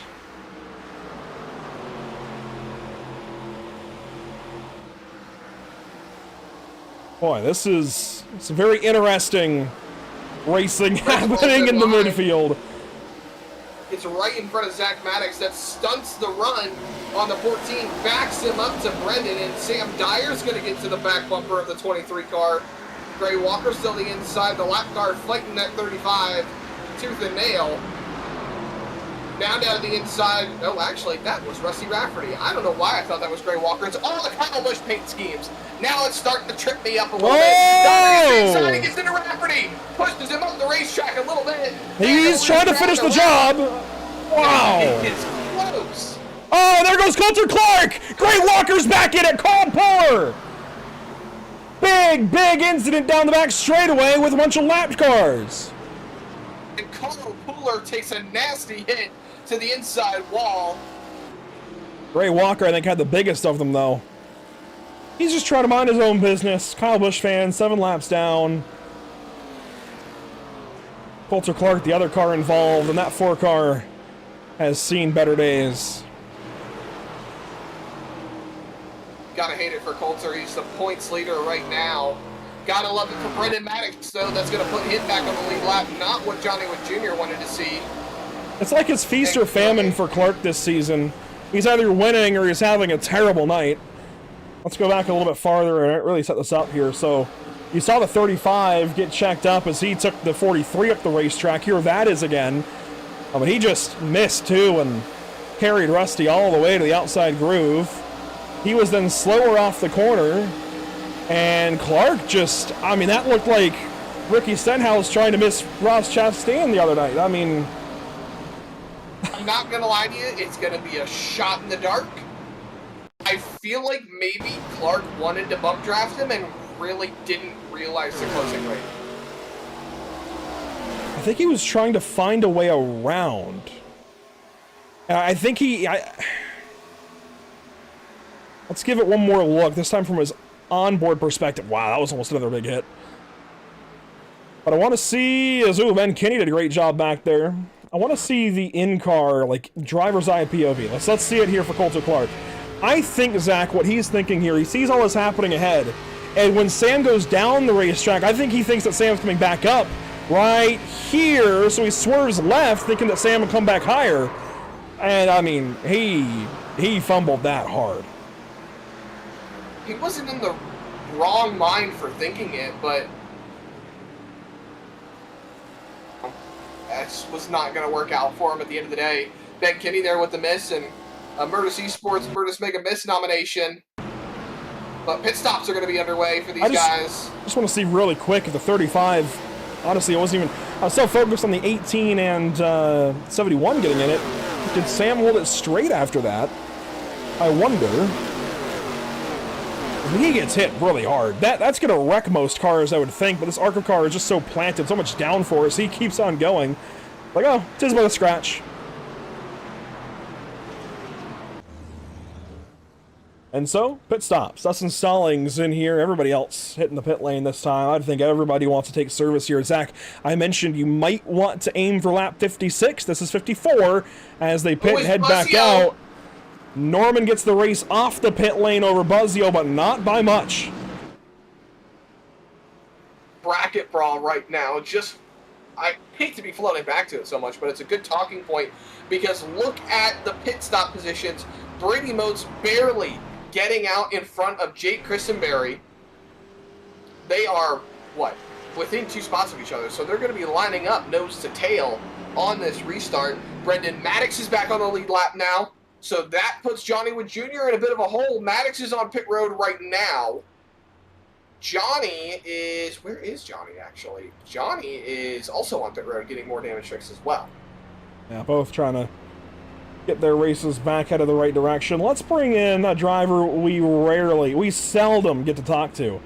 And that is Gavin Rogers, who rarely makes a start these days here in this BRB Sundance Pro Series. But Gavin, it is the Sundance Pro Series after all. And of course, you guys always have things literally cooking out in Wickenburg, Arizona. How are things out at Sundance Pizza these days? Things are going great. Business has been doing well, even though it's the summertime. Usually it's kind of the slow season because snowbirds are going back up. But we've been doing pretty good. We've been getting a lot of orders. Had a couple scares, a big fire up in Wickenburg. Luckily didn't catch the store. Got pretty close though, but things are going well. I guess it's interesting. I'm used to mumbling and grumbling when I hear the word snowbirds from Arizona. I think most Arizona citizens would agree. They don't want to hear that term because it clogs up the roads, but you guys probably love when the snowbirds come to town. So is this kind of slow season maybe the time if somebody wants to go to Arizona to visit you guys? Yeah, absolutely. I mean, it's still pretty busy, but we're always fast service. You can always get a pizza, burger, whatever you want. We'll have it ready for you just in time. I have a couple of more relevant questions, I promise, but is there like a crazy combo that you guys have, like a crazy like pizza, like just that you wouldn't think of? It's funny. I had a customer today asking me about a pizza that we had. It's called the Gila Monster. It's just a normal crust, ranch and buffalo base for the sauce, mozzarella cheese. It has chicken, bacon, red onions, and jalapenos. God, that sounds good. That sounds good. Anyways, as I said, there would be some relevant questions. First of all, that was almost a hit. Secondly, what do you think of the racing this evening? Obviously, these ARCA cars here are very planted. Sorry, could you repeat that? I was a little distracted. Just, what do you think of the racing here this evening? Obviously, this car is very planted here. Oh yeah, man, this thing is very stuck, very tight. I'm still adjusting, so I've been kind of taking it easy with some things. Like you could tell when I was entering pit road, the first pit stop, I didn't know my brake point because I've been I drove the next gen a couple weeks ago here, and it was the complete opposite. Braking zones were totally different. Also, I think the wind here is a bit different. That car was a lot looser. This car is a lot tighter, so just trying to adjust to it as quick as I can. I didn't really have much practice preparing this great Cowboys tribute paint, so hopefully we can put it back up there and get a good finish out of it. All of us missing Rowdy this evening. I might circle back to you because I want to ask you another question, but Gavin, best of luck. We'll see what you can do in this restart. All right, sounds good. Appreciate it, boys. Evan Rogers going to give it his all here on this one. We'll get him back up to his teammates and get ready to resume stage number 2. Just over halfway through this one, 45 to go at the line. Ronnie Norman chose the outside lane. We are back racing at the Brickyard.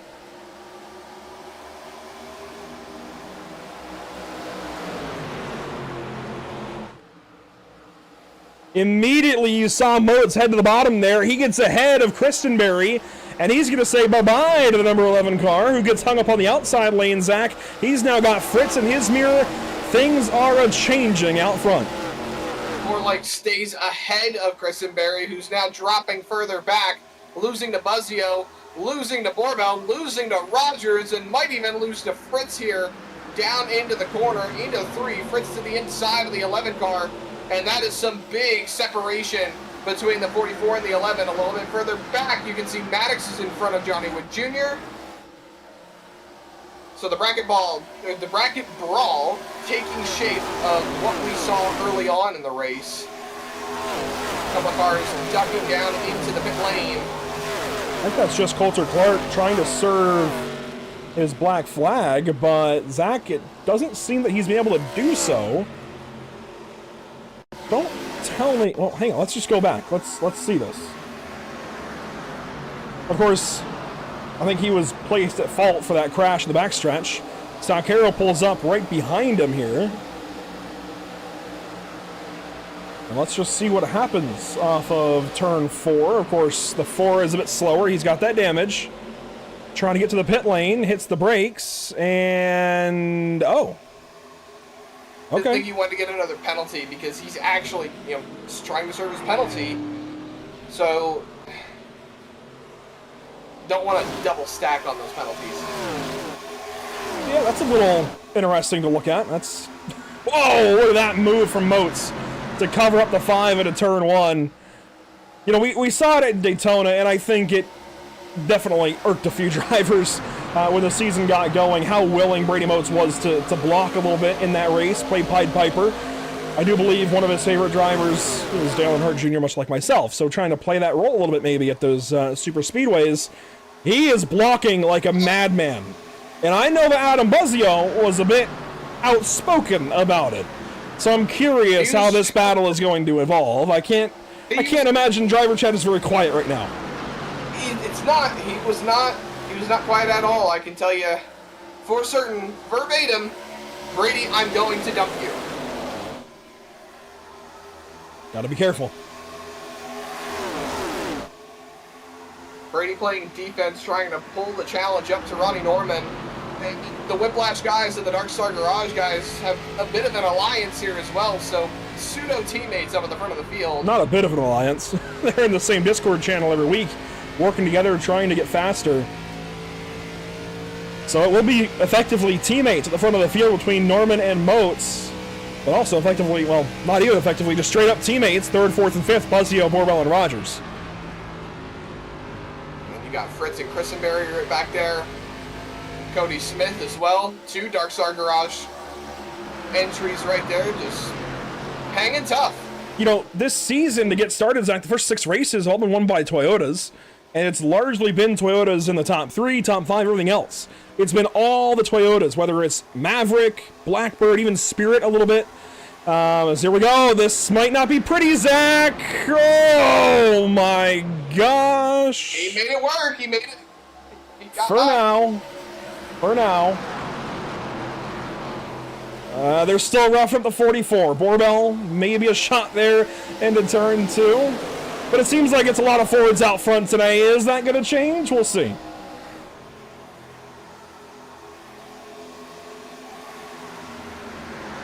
Oh, Smith nearly into the back of Fritz. I saw it barely back there into turn 3. Look at Clank in the top 10. He has made it back up here. He is 8th.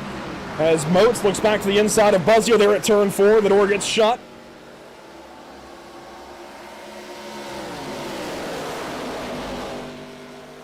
Oh, no! There they go. Smash him up. They're still going. Everybody coming to a stop. Fritz, Borbell, they're still crashing. Smith, Moats.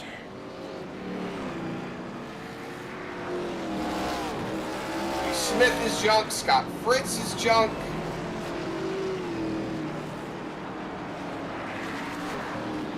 Oh boy, the one car is absolutely destroyed. There's the 44 of Moats. Here's the 2 of Borbell. Something tells me Moats is not happy. Admittedly, Zach, I'll need to see back what happened there. Fritz also nursing a very injured race car. And so we can go back and take a look at what the heck just happened on the front stretch.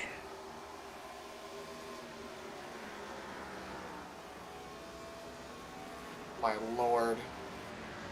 And that just eliminates a big chunk for the bracket brawl with Moats out. Christenberry made it on by. That's I think an easy advance now for Christenberry. See Fritz and Smith get tangled up again. Let's get another look here.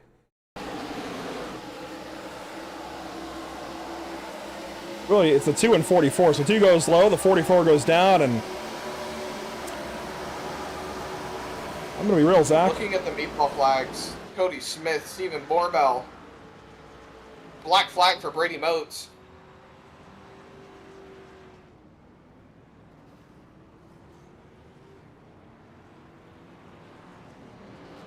Is that a meatball for Moats? No, I don't see a meatball, just a black flag. Interesting.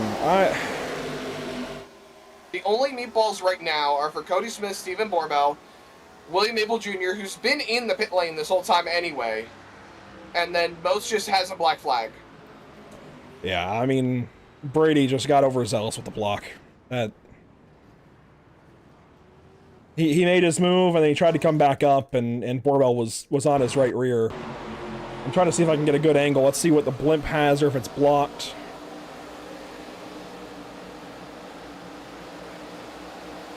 And it's all started by Moats nearly getting to the back end of Buzzio. Let's slow this down here. I mean, Borbell goes low, then high, and Moats tries to chase, and 100% hooked himself. A very violent accident, though. Huge hit right there for a lot of guys.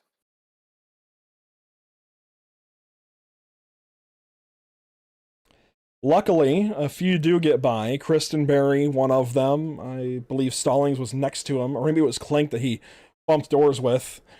Rafferty able to slow down as well and get through it. Let's go back and see. I want to see his view in particular. He's going to have all of it out his windshield, so here it is. Another mega miss for Rafferty, perhaps. This is one of the few places as well you can have a track blocker and truly have nowhere to go, Zach.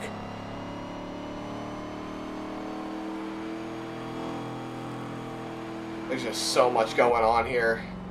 And Rafferty is currently the leader. What? He has stayed out under this caution while everybody else is pitted.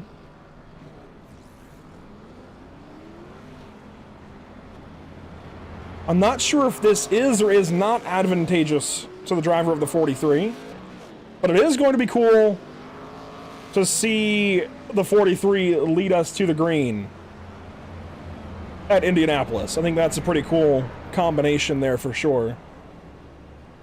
Borbell is still in the pit lane. It seems like he's trying to continue, Zach. I don't know how, but he's only just gotten to the box about 20 seconds ago. And then Scott Fritz, I think, is likely done for a little bit.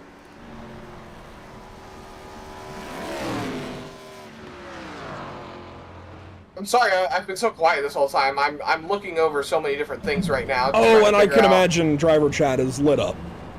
It's very much lit up. So, I listen to driver chat to be able to provide more context into the broadcast here at Pit Stop TV, and you know, with everyone talking all at once and Andrew trying to cue to me, it makes it hard to kind of differentiate my focus.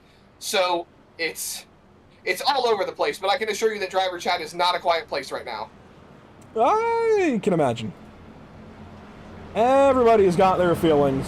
Everybody's got their own opinions. I mean, that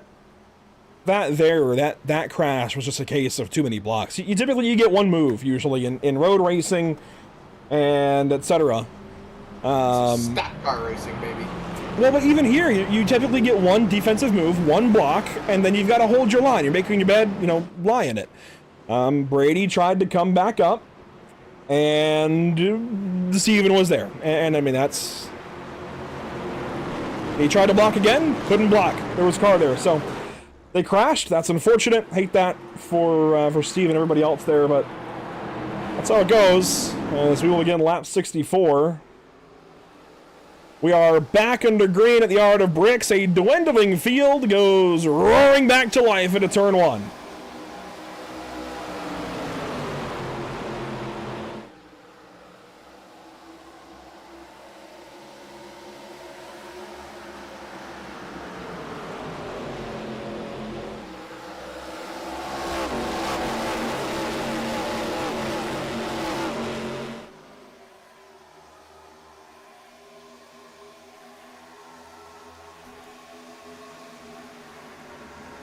And into turn three, everybody fanning out at the back stretch, singling out sometimes. I mean, it's rinse and repeat, right? Like, everybody wants to make the snake, break the draft, then get back in line for the corner. It's a rhythm. You know, Andrew, there's also so many positives coming out of this restart. Rafferty leading. Not often that we see that 43 car out in front of the field. Nobody's really been able to challenge Norman too much, and Gavin Rogers has moved up into the second spot. Johnny Wood Jr. finally has a nose back on that race car. So much going on all over the field. Rafferty scooting away. And with 36 laps to go, you just got to wonder if that 43 car is going to be able to hang on. Rusty is working out the steering wheel this evening, turning left and right. You wouldn't usually think of turning right at Indianapolis, but he's doing a bit of it, fair bit of swerving. And again, what that does, in case you're curious, why is he, pulling a slalom down the straightaway? He's trying to break the draft, right? So the negative pressure zone created as the car slices through the air down the straightaway is advantageous to the cars behind. At some point, though, Rusty's going to do himself a disservice and swerve so much that he's creating too much extra distance for himself. And not only is that going to help the cars behind catch up, that's also going to decrease fuel mileage. It's also going to scrub his speed. It's one thing I've Right. always had a problem with when it comes to breaking the toe is you do scrub a lot of more speed than you think you do when you're doing the snaking. Sometimes it's honestly just better to hang it against the wall. Or if you want to protect the inside, make that one quick move down to the bottom, hold the bottom. As soon as they get to the outside, kind of ease back up towards the wall to get an entry into the corner. But hey, I love it. I love that he's doing everything he can. He wants to hold on to this lead as much as he can. He's got Dracula riding along with. He told me earlier today, because we talked about it last week at Daytona. He just lost his best friend, his cat Dracula, a little over a week ago, and we've got Dracula's name on the car. He told me today is National Dracula Day, and it's just so perfect. Unfortunately, though, it looks like he's about to lose the lead, at least for a moment. Ronnie is going to help him here, but Gavin Rogers got to the inside there for a brief time. Here comes the 5 to help the 77. Fords helping Fords right there. Dark Star and Whiplash, we talked about it. They have a pseudo-alliance in the garage, and that was it on full display right there as Norman pushes Rafferty clear of the 77 of Gavin Rogers. Adam Buzzio has worked himself back into the mix. Stallings, Kyle Clank, Christenberry, the Maddox brothers, and Dyer, your top 10. We just continue to roll on through the field now. We've still got one pit stop to go, Andrew. These guys are not going to make it on gas. Yeah, still, everybody has to pit one more time for fuel at the very least. Oh, just touching the wall there off the corner was Rusty Rafferty. Here comes Ronnie Norman to the inside, and now might begin the train by the 43. Maybe not. Gavin tries to help the 43 into turn 3. A little bit of contact on entry. Buzzio puts his right front on the left rear of Rogers, and now is where things might go a little bit south for the 43 car. Maybe not. He is doing a great job of hanging on, I gotta say. For 8-lap older tires, I think these guys admittedly being a little bit better than him for sure. He's doing a great job. He is showing that, yeah, I think on an average day those guys might be a little bit better, but he can hang with them here at Indy. He is doing a fantastic job. Well, I think it just plays more into the strategy that Rafferty's trying to pull here. If he can hang on to this track position, should a caution come out, he's in the catbird seat. And even if a caution doesn't come out, he is still benefiting overall in terms of track position than he would have should the race have gone green earlier on, because he was well further down outside the top 10. There are a lot of guys that are benefiting. I mean, look at Kyle Clank. He's up into the 6th spot right behind Dustin Stallings as Rafferty closes the door once again on Rogers, and you got to start thinking about it. How long is Gavin Rogers going to play nice with the 43? Keeps the nose in there off of turn 4. Now this, by the way, is a heck of a Skittles squad. 3 Skittles cars, 2nd, 3rd, and 4th. That's an inside joke if you know, but here comes Gavin Rogers along with Adam Buzzio. They will now put position there on the 43 into turn number 1, and you can only hang on with older tires for so long. Let's also keep that in mind. Rusty's also doing this on older tires. It might not be that much older, but each lap here is what, 40 seconds, 50 seconds, 53 seconds. That's a long time. So these tires are several minutes older, I think is a good way to look at it. Several minutes older. Well, Buzzio's going to go on by. Christenberry is fighting right now with Kyle Clank and Dustin Stallings. Yeah, look at that. This is still inside the top 10. Kyle Clank hanging tough on the outside line. And look who's right behind. Brendan Maddox and Zach Maddox. I was going to say, I won't deny with that 31 car of Clank, I honestly thought it was a Paul Menard throwback for a moment with the type of yellow that's on that race car. It fits. I can see it. There goes Brendan Maddox on Maddox goes through on to by. 7th. Zach is going to try to follow. Jake Christenberry is going to fall down to 8th, maybe 9th here. Christenberry, of course, doesn't have much to worry about in the tune of the bracket. Brady Mote's now 9 laps down. Really just keep the car headed in the forward direction and get to lap 92, and he should be safe. But, I mean, it was fun while it lasted between the 44 and the 11. It's just part of it. That's how it goes. Dyer threw it on in there on Zach Maddox to see if he could find a way to get to the quarter panel. Not quite going to get it done. Maddox hangs on, losing a little bit of ground to Christenberry, though. You see the separation forming, and the 11 car is just in the middle of a sucker spot, to be perfectly honest.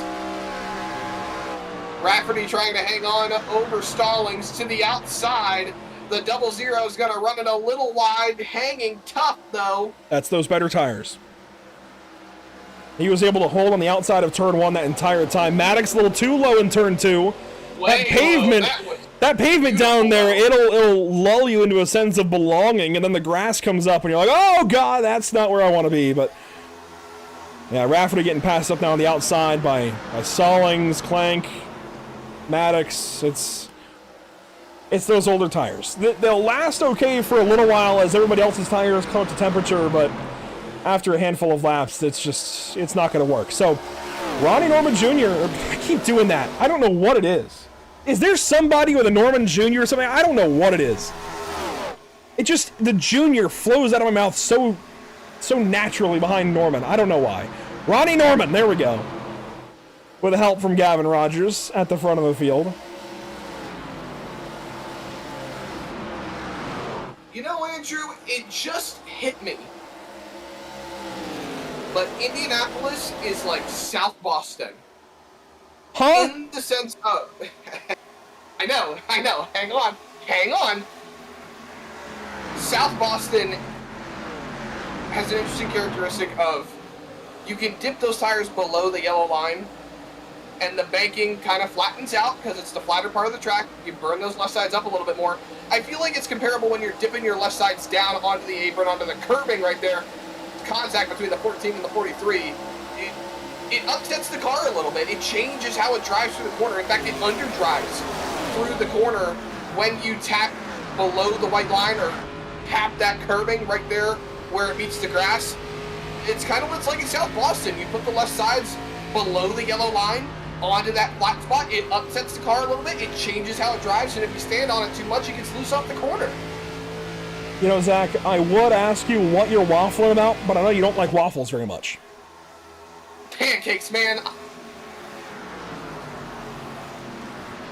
Like pancakes.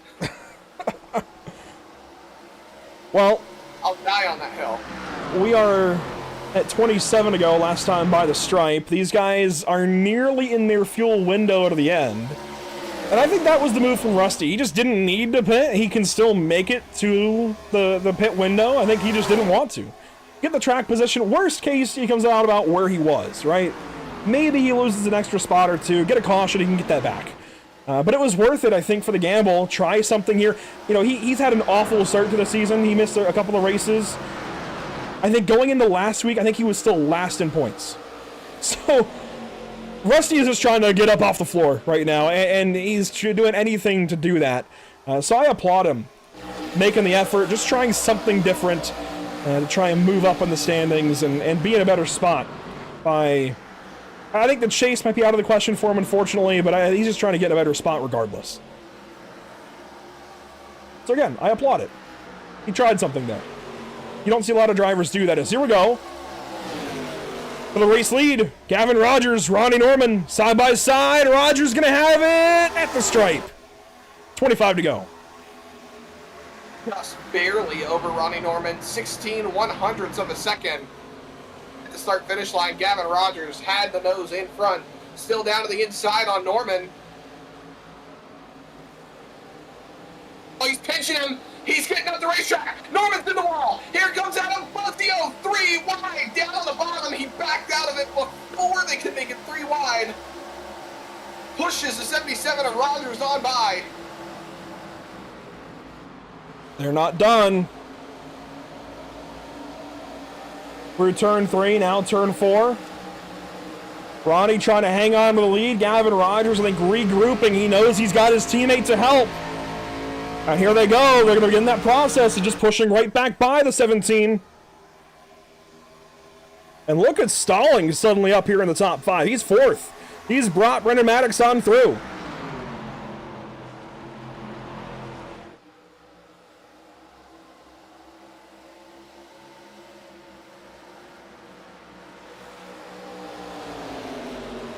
So Gavin Rogers, new race leader on lap 77, new race leader outright.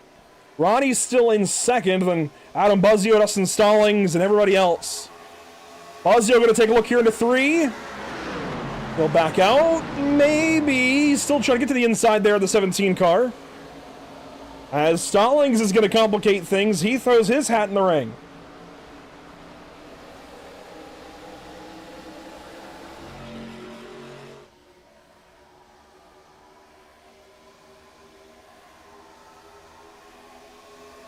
Single file going to break up here to turn 1. Ronnie around the outside. Rogers down low. Norman's got the lead for a moment by a hair. This, I think, Zach, is how the track might be a little more similar to South Boston, because you can throw yourself on the outside and restrict that car on the inside to get the run out of the corner. You can make passes up there.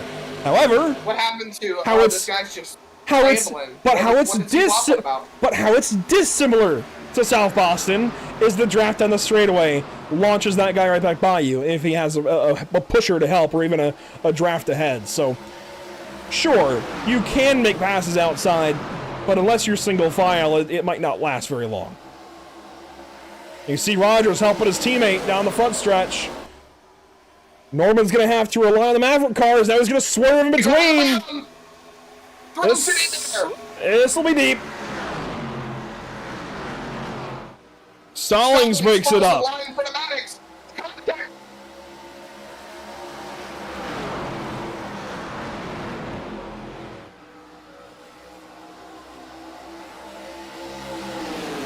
Stallings get a side with Norman for now down the backstretch. Going to push the 17 out ahead. There's the run to turn 3. Maddox trying to get ahead of the 5. That's not going to happen. Stallings in the left rear, maybe, of Norman into 3. Ronnie gave him room. Pit stops are ahead. I mean, they're in the pit window. Any time they can hit the pit lane and be good to the end. But will they get out of line? Stallings, new race leader. He's going to let Stallings pull away. Side by side is just Here comes Rogers. Side draft each other. Rafferty hitting the pit lane. Pit window open.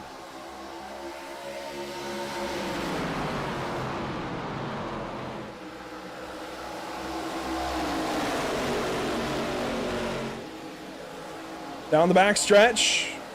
Ronnie following Rogers. You see Christenberry, he's in the fight. He gets to the inside of the 23 car. They could have their own Dane bracket. You know what? We should do that. Can we change the bracket? Walsifer, are you listening? Can we swap it to Christenberry versus Maddox and Modes versus Wood? That would still mean Johnny Wood Jr. would advance, and Christenberry and Maddox would still be fighting like they are. I think for the fight between Christenberry and Maddox, it'd be worth it. There we go, 20 laps to go. Dustin Stallings leading. Gavin Rogers, Ronnie Norman, Adam Buzzio right behind. Dyer up here in the top 10 along with Clank and Patinko. A good night going for each of those drivers so far.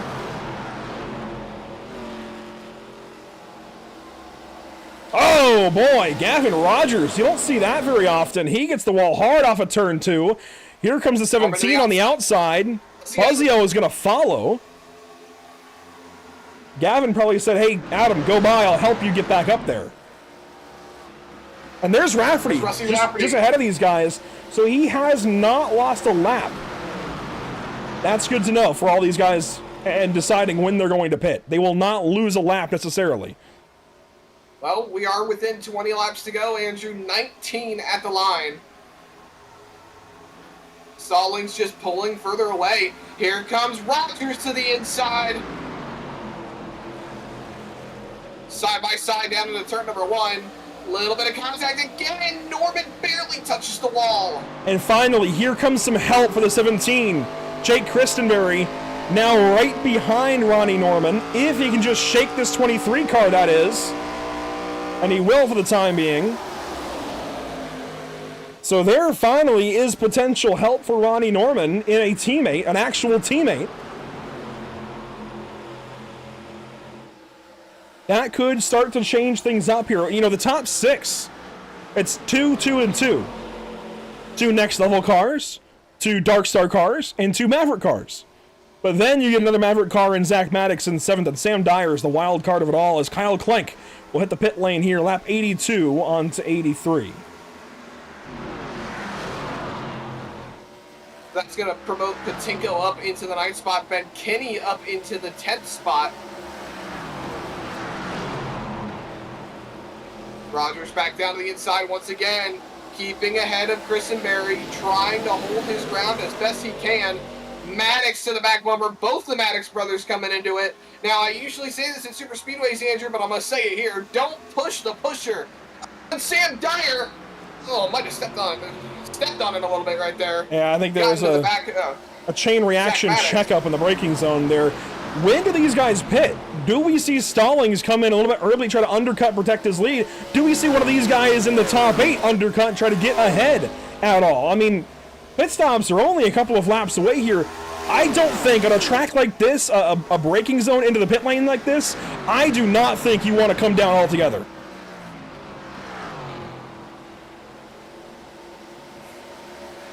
I mean, well...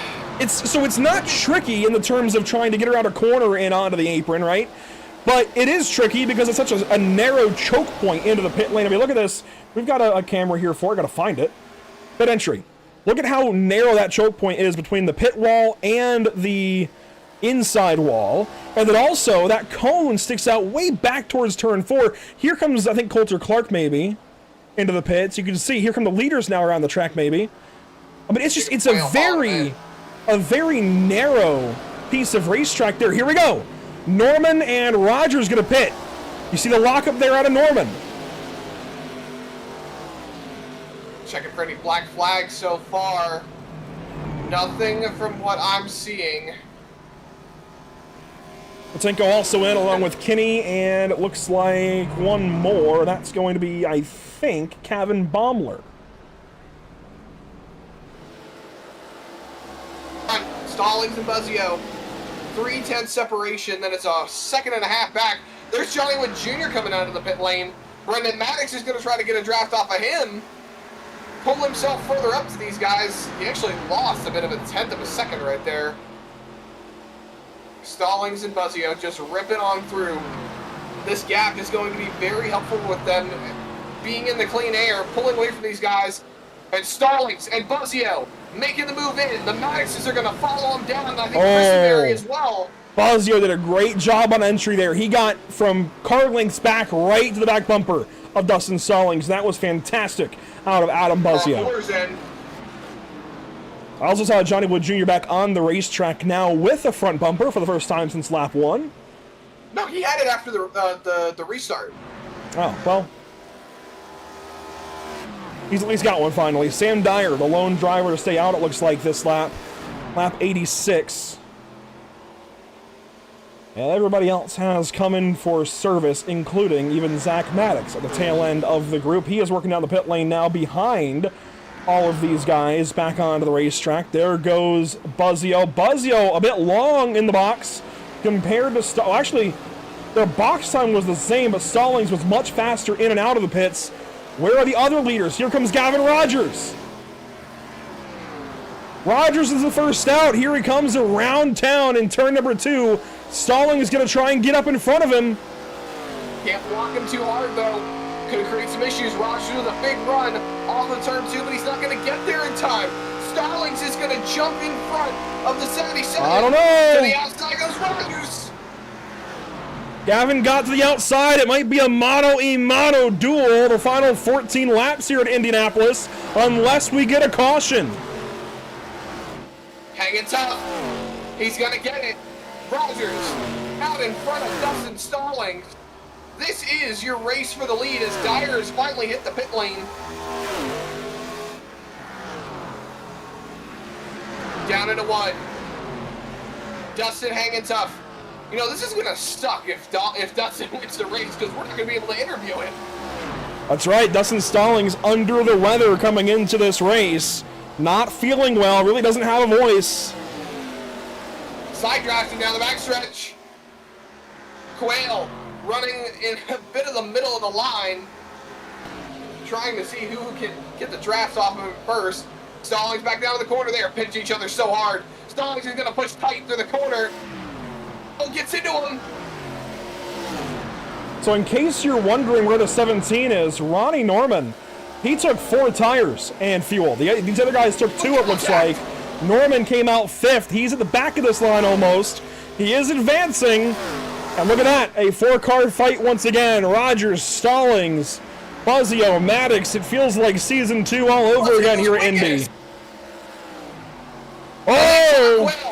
Contact there with the 00. The lap car gets in the way that Rogers is running. They're right back to where they were. Ladies and gentlemen, if you want the racing action, this is where it is. Piss TV. We are almost within 10 to go. This is getting good. 23 to the inside of the 5. Battle for 3rd. Ronnie Norman closing back in. Christenberry and Maddox will follow. We still have ourselves a good fight to the end here. 12 laps to go, this time by Rogers back out front. Well, Zach, 12 laps to go. It's as good a time as any. Who do we have for driver of the day? There's so many good options. I'm having trouble picking, to be perfectly honest. I think if I had to two picks right off the cusp,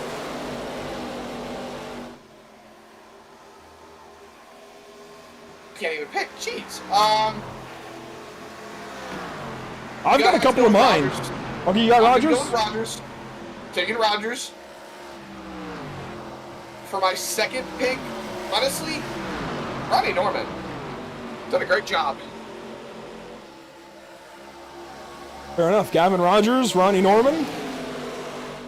With that, I'm definitely going to take Jake Christenberry. He is back here in 6th. There he is in the 11.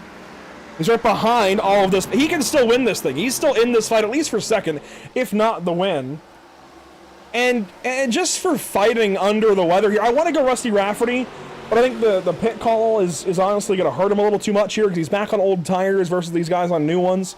I just don't think it's going to work out very well for him. So being under the weather, absolutely give me Dustin Stallings. He's sick, doesn't feel good, barely has a voice, and he's still up here in the mix to win at one of the biggest racetracks in the world. I don't mean by length or size, but just the prominence of Indianapolis. Everybody wants to win at Indy. Even if you are a naysayer of stock cars in Indianapolis, you want to win at the Yard of Bricks. You want to win this race.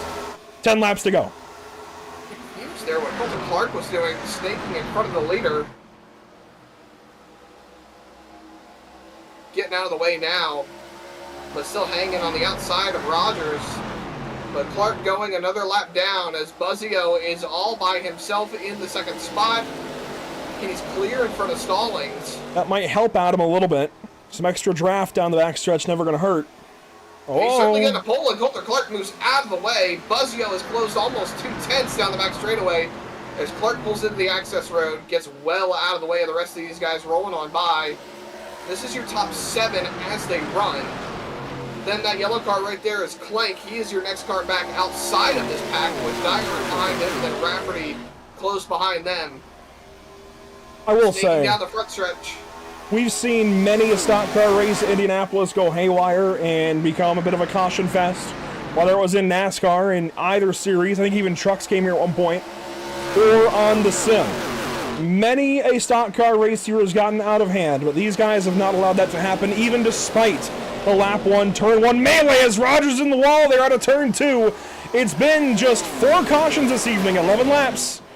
We've had 10 lead changes, and I feel like that number is about to go up. Here we go.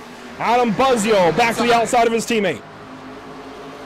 Comes really wide, though. Rogers going to keep it tough on the bottom. Here comes Stallings with a big run. Took a look to the inside. Could not quite get it. He's going to make contact with Buzzio. They're leaning on each other. That's going to help bring Brendan back in. And here comes Ronnie Norman on the inside. 3 wide for second to turn 1. Somebody's got to back out, gentlemen. It'll be Ronnie Norman. A shot there from Maddox to Buzzio. That moves the 5 at the racetrack. Let them get single file. That's going to be your best help. Let Stallings or Buzzio, whoever has got the best car right now, go up there and get to Rogers. Side draft them, pull everybody back. If you guys keep fighting, then Rogers is going to drive away. Here's the view from Buzzio back to Norman. Flip perspective, Norman looking forward. It'll be 7 to go, this time by the stripe. And you can tell these guys are fighting that dirty air. Dustin Stallings trying to find some clean air on the outside of the racetrack to point that car down. It's not so bad in 4, it looks like, but really difficult. Higher speed into turn 3 and turn 1, trying to get that car to point down to the bottom of the racetrack. It's always tough, whether it's an Indy car or a stock car, doesn't matter.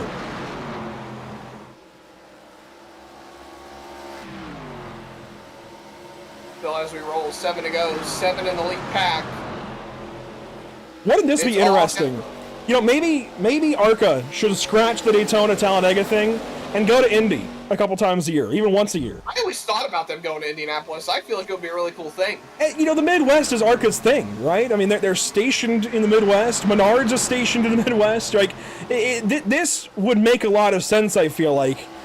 It would be a massive world stage. These guys here tonight are proving that maybe ARCA belongs at the Brickyard. This has been a lot of fun this evening. 6 laps to go this time by. Can anybody do anything with Gavin Rogers? Don't forget, we saw him at a camera shot, but Dakota Bly is just up the field, or just up in front of the field. Could play a bit of a factor. Give Gavin Rogers some draft. There you see him right there in camera view. Rogers should be within drafting distance either right now or by the next corner. Not a great exit, though, for Rogers. Stallings got out of that corner with a bunch of momentum. Here comes the double lot. What's going to happen down in 3? They stay in line. That was probably smartest, given the lapped car. That's going to check them out on Buzzio. They all had to run through the middle because Bly hang tough on the bottom. So that puts the top 2 kind of by themselves. As we come back to the line, Barney the Flagman is going to have 5 fingers pop from the flag stand. 5 laps to go. 5 more times around the historic Indianapolis Motor Speedway. This has been a fantastic race. This was a perfect schedule choice. I think at the right spot in the schedule, too. Right in the middle of the regular season. This has been a fantastic one this evening. And we're coming down right to the nitty-gritty. A quick thank you to our partners one more time. We'll just flash the logos up. You see Sundance Pizza, MX Wraps. I think they are easily 2 of the biggest bricks, if you will. I can't get the words out. 2 of the biggest bricks in the wall of the league, if that makes sense.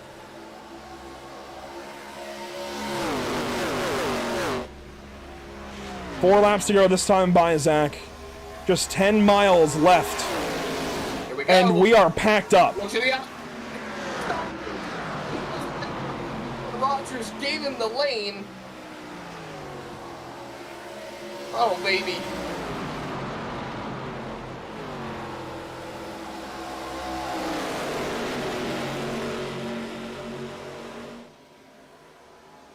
Down the backstretch, you see from high, wide, and handsome out in turn 3. I think they're all kind of waiting. That's the trouble with this. Everybody knows you've got to wait right until the end to make your move. Move too early and you're just going to go to the back. As here comes Buzzio to the inside of Stallings. He looks in turn 4. No dice. Way too early to be making those moves. Now here comes Ronnie Norman. Norman's got the run. That's the battle for third. With Buzzio. Norman on the inside. He is looking for third spot. He's nearly got it. The nose is ahead. Maybe going to use the door. Zach Maddox is right behind these guys, so he is not out of it. Not going to help Dustin Stallings go up there and get the 77, because now they're all losing ground. I think these guys should have been pushing, to be perfectly honest. Buzzio should have been laying into the back bumper of the double odd, trying to put him up to the back bumper of the 77. Whoa! Norman gets contact with Maddox. Like he was trying to get in behind Brendan, and I think that was right when Brendan lifted to give Adam some room into the entry of 3. That was close. Top 2 getting away, and they've got help from Kevin Baumler now. That's helping the 77 and the 00 drive away from third place. It might be mano-a-mano yet. 2 to go. Baumler low. Here comes Stallings. 77. Stallings gets clear. He's now going to drop to the inside of turn 2. Gavin Rogers has to play regroup, and that might put the race back in his hands, though. I feel like I'd want to be second place right now, Zach. Give me the option to make the move, not to defend it. I feel about that one, though. The lap car causing a bit. There we go. Rogers gets into him. That's going to bring them all right back in. Here comes Buzzio. Rogers trying to cram the 10 up the racetrack. Buzzio's back in it. These final 2.5 miles are about to be the craziest yet. The lapped car in the middle. Here they go. Past the stripe. Norman way down to the inside wall. 2.5 miles to go. The white flag is out. Brought to you by Whiplash Sim Cams. There goes Norman to third. Rogers is going to have to find any way he can to get back up there. Maddox gets loose. Tap his brother. They're making contact, and they've lost some ground. It's a 4-car breakaway. Really 3, as Buzzio's lost a little bit of ground. Rogers right to the back bumper again. He's down to the bottom, Andrew. They're making more contact. Where is the 17 going to go? That's going to make the difference in this finish. There they go into turn 3. Norman to the inside. Does he lay a bumper, maybe? He backs out. Stallings, can he get back to the 77? I don't think there's enough time. And off of turn number 4, I don't think anybody's got anything. For Gavin Rogers out of Wickenburg, Arizona, he is going to power down to the yard of bricks. Can he get there first? The answer is absolutely. Gavin Rogers wins at Indianapolis.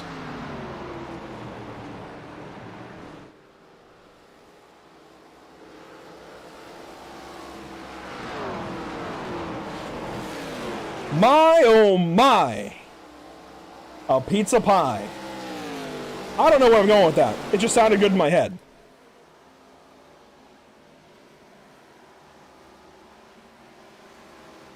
Gavin Rogers putting all the final toppings on this one.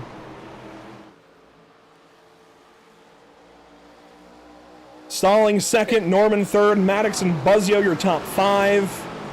A lot of great points finishes in there. I mean, Norman going to get a bunch of spots out of that.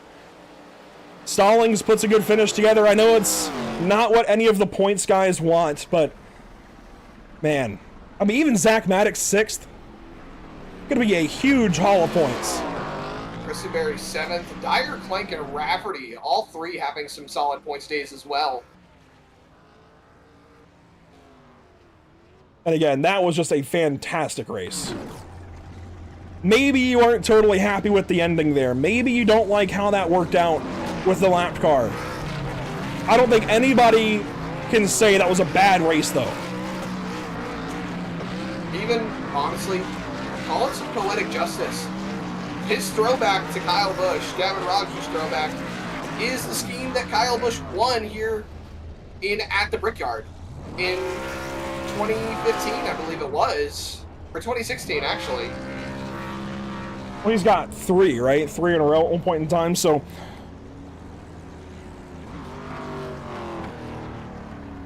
Trying to go back and get a read on which paint scheme he ran when, but... Yeah, looks like 15, 16, 17 maybe? Regardless, Kyle Busch, certainly one of the best to ever do it, even here at the Brickyard. And Gavin Rogers will be victorious in all of this. You see him pass Rusty Rafferty there at the end.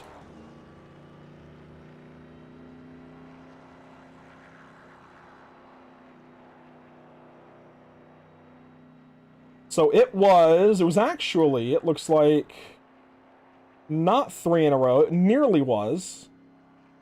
So he went second in 2014, he won in 2015 and 2016. But it was 3 straight poles between 16, 17, and 18. I couldn't remember exactly. I knew he did something very significant there in that race, but I couldn't recall exactly what the stats looked like. So, still those couple of winning years, both in the Skittles Toyota.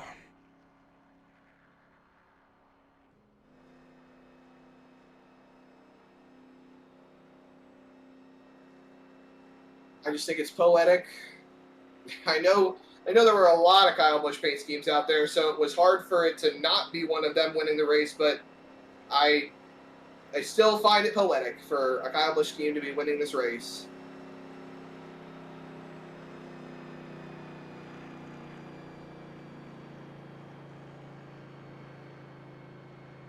We'll be talking to your top 3 drivers, maybe somebody in place of Dustin Stallings, as he's got no voice.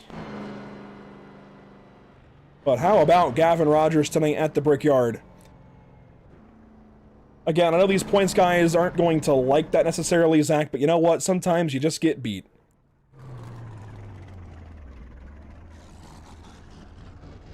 So Rogers will park it there on the front stretch, and we can take a look at your unofficial race results. Now we've caught our breaths and like replenished our oxygen. Let's take a look here. Gavin Rogers with the win by just over a tenth over second place. Dustin Stallings under the weather. Ronnie Norman third. You see the 2 bracket brawl winners, the first of which is Brendan Maddox. He'll finish 4th tonight and will advance to face off versus Jake Christenberry next week at Iowa Speedway. There you see Buzzio and Maddox splitting those 2 bracket brawl drivers up. Christenberry advances over Moats, while Sam Dyer, Kyle Clank, and Rusty Rafferty come through for a couple of top 10s. That is big for the 43 car. Again, it's been an awful season to date until now. So turning things around there in the Rafferty camp.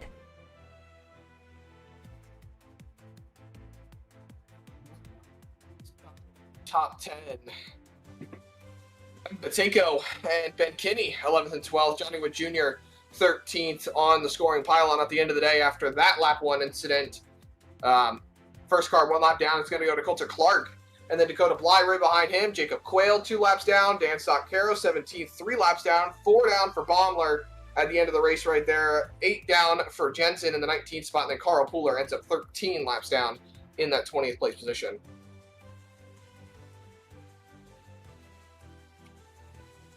Back in 21st this evening, how about car number 48? Maybe the epicenter of the lap 1 mayhem. He'll come home 14 laps down. Boy, oh boy. 22nd for Stephen Borbell. 23rd for Brady Moats. Each of these guys in that big crash on the front stretch with Cody Smith. Ray Walker out actually, I think he might have finished the race, Zach, or at least gave it a good effort. Comes home. I think he might have dropped out towards the end when he realized he couldn't get any more spots, but he at least gave it a good effort there in 25th spot. William Maple Jr., 26th, 27th, 28th, 29th for Jordan White, Caden Perkins, and Richard Wolsifer. We'll bring in our race winner this evening, Gavin Rogers. And we've already talked to you. And I did say I wanted to talk to you again. I guess you're holding me to it here, Gavin. Well, first, we'll talk about the race in this case. We'll flip priorities this time. Obviously, that was a wild battle to the end. A lot went into all of that. What was it like from your perspective, those last 5-10 laps after the pit stops? Yeah, it was chaotic for sure. Definitely not in the best way. Obviously, there's a lot of unnecessary drama there, I guess. I don't know what the 10 was doing. I kind of wish we raced it out clean there. I really wanted to get a really good clean finish, especially to have a race like this in honor of KB. I guess it was kind of a KB style finish with the hard racing at the end in some ways. Just wish it was a actual battle for the lead without lap cars getting in the way, but you know, it happens. Obviously still a great race. I wasn't the cleanest for sure. It's been a while since I raced these. I was a little rusty. Definitely kind of doored a couple guys back, so I tried my best to give the spots back or at least lift. And I think I did my best job with that. But you know, unfortunately, there was a lot of other drama that happened. Really good race for the team. I know we didn't have the greatest results, but Steven, Adam, me, I think Evan was almost in the top 10. We all had a good race. Unfortunately, or not great. Caden, he got wrecked out pretty early there, unfortunately. I know I think he had my favorite car, tribute to KB. I just wish we could have seen it on track, but overall, a pretty decent race for the most part. And that question I teased earlier, I was asking every driver we could this evening, what did Kyle Busch mean to you? And I think it pains everybody to have to change the verbiage there to did. Obviously, one of the greatest, if not the greatest, gone in the last week. But what did Kyle Busch mean to you? Yeah, he meant really all the good and bad things, honestly. Obviously, being a Joey Logano fan, I know I'm probably get a lot of hate for that, but him and Kyle had such a crazy rivalry. They had one of the best ones in the series, I feel like. I feel like both personalities meshed so well, or I guess so bad, to be a perfect rivalry. And it's funny, I don't think I really ever tell anybody, but Kyle was actually technically the first guy that I cheered for at a race because I was a kid. He was in the M&M's car. Unfortunately, he wasn't in the M&M's car at the race that I went to. I believe it was 2014 Phoenix in the fall. So that kind of transitioned me to Logano, I guess, in a way. I feel like it would have been kind of a different story if he was in M&M's car. But you know, he's really one of the biggest idols in the sport, if not the biggest. He really cares for the sport, even though it may not look like it. He's definitely he's so important to the sport, and just such a big loss to not have him anymore. But we'll try to carry his name on and keep that legacy going for sure. Well, Galvin, it was good to catch up with you. It's been a while since we've talked to you like this, and it's good to catch back up with the driver of the 77, especially when the 77 is in victory lane. Thanks for sharing your thoughts there on Rowdy, and thanks just for your time this evening. Congratulations, and maybe we'll be talking to you again soon. I appreciate it, Andrew. Gavin Rogers in the 77 car this evening wins your Indianapolis Motor Speedway. That brings us to the dilemma here of second place. Zach, how about we give Dustin the floor for as long as he can talk, and then if we have to get an extra, we'll get an extra. Dustin, I'm going to try to make this as short as possible so you can save your voice a little bit. But just a crazy race going on there at the end. You had the lead briefly going in the final laps. You lost it a little bit. Obviously, the lap car played a bit of a factor. Just walk us through how you're feeling going out of Indianapolis tonight. Completely honest here, going into the night, I had no high hopes whatsoever because last night I was just struggling. And then I don't know if I somewhat started to figure something out in practice tonight. And I have no idea how I pulled off that qualifying lap. But once the race got started, just kind of took my time and trying to protect that right front tire. There were a few times where I was kind of pushing too hard and got in the fence a little bit, but no damage. But pit strategy there at the end. Once I'd seen Gavin and I think Ronnie dip in for the last time, I was just trying to push as hard as I could when it just come back around the next lap to come in, just to try to build a gap. And not quite as much of a gap as I hoped for when I come out, but me and Gavin had some good side-by-side racing there, rubbing doors a little bit, and it felt pretty respectful for the most part. I don't really think there's anything egregious or nothing, but I think it was like, the last 5 laps or so, whenever, I think it was the 10 car when me and Gavin called them. Wasn't really sure on like what was going on with team drama and stuff, but as soon as I seen the 10 throw that block going into 1 with like 3 laps to go, I was like, this is I have to take advantage of this somehow. But I think it was 2 laps to go going into 3.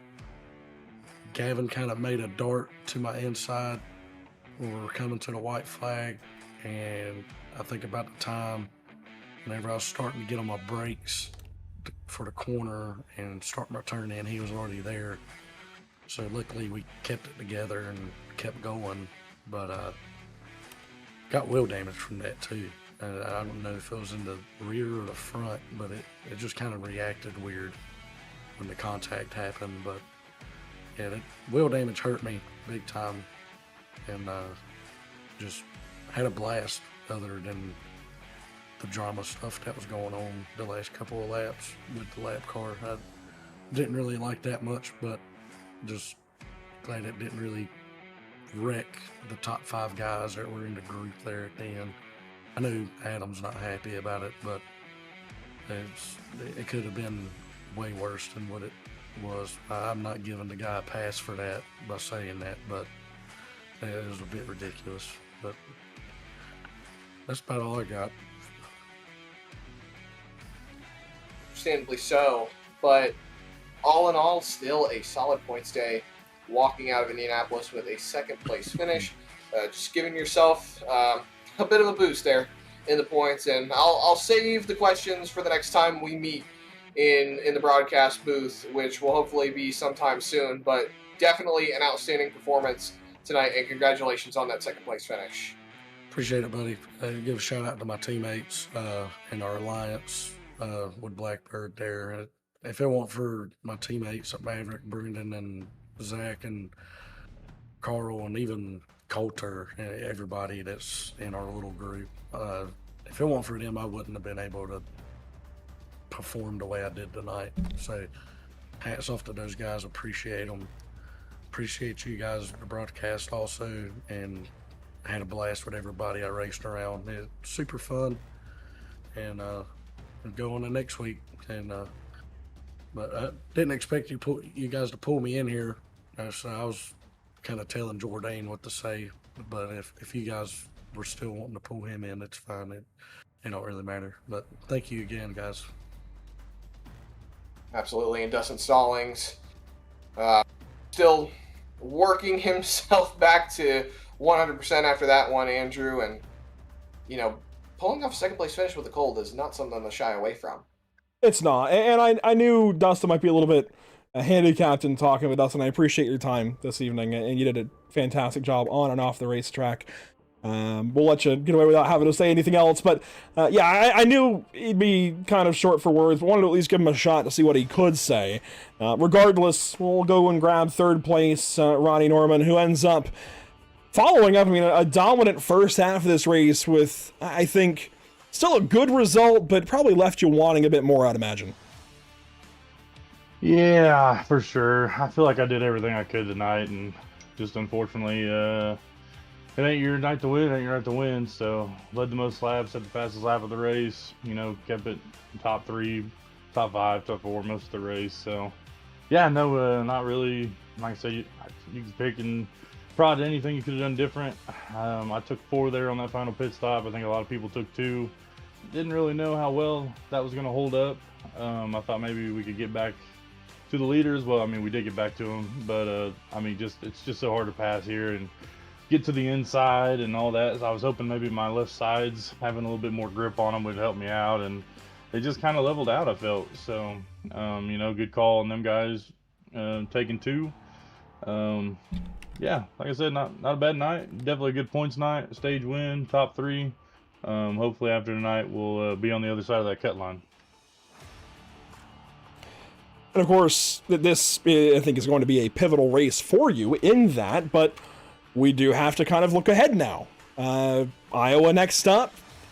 Definitely a good track for these cars, I would think. Probably get home very much in these cars next week, but have you tested any there? It's not a track that gets hit very often at the top 3 levels of NASCAR racing, even on the sim. Have you cut laps there in this car before? Not necessarily. I don't know if I've been there in this car before, but I have been there on the repave, so definitely got some laps. I know kind of what to expect in the corners. It'll be interesting to see kind of how this car feels. I did really good at New Hampshire earlier this season, so I feel like I should have a pretty decent car come next Tuesday night.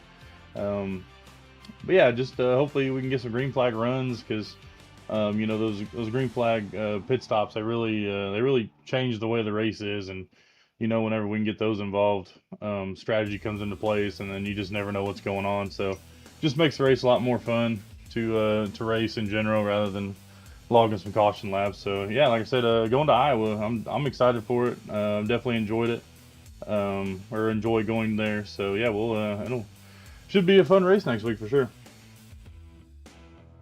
Well, Ronnie, thanks for your time. Congrats on the big run tonight. I know it's not the win you wanted in all of this, but 56 laps led. Nobody can say you weren't here. We'll be watching for the 17 for weeks to come. Yeah, thank you, boys. Appreciate everything you guys do. Appreciate everybody at Dark Star Garage. I know you know, everybody's coming in here and getting a little feisty, and so you know, just try to keep the peace. Shout out to Jake for making a comeback there. Finished top 10, so shout out to him. Like I said, thanks to you guys for the race. Hope everybody had a good Memorial Day weekend, and we're back to racing, and we'll see everybody here next Tuesday. Good to talk to you, Ronnie. Third place tonight for Ronnie Norman. He's definitely, you know, punching his way to a win here soon, right, Zach? I mean, I don't know when that's going to happen, if it's Iowa next week or some other race coming up, but I feel like the 17 is on the doorstep. He's close. He's very, very close.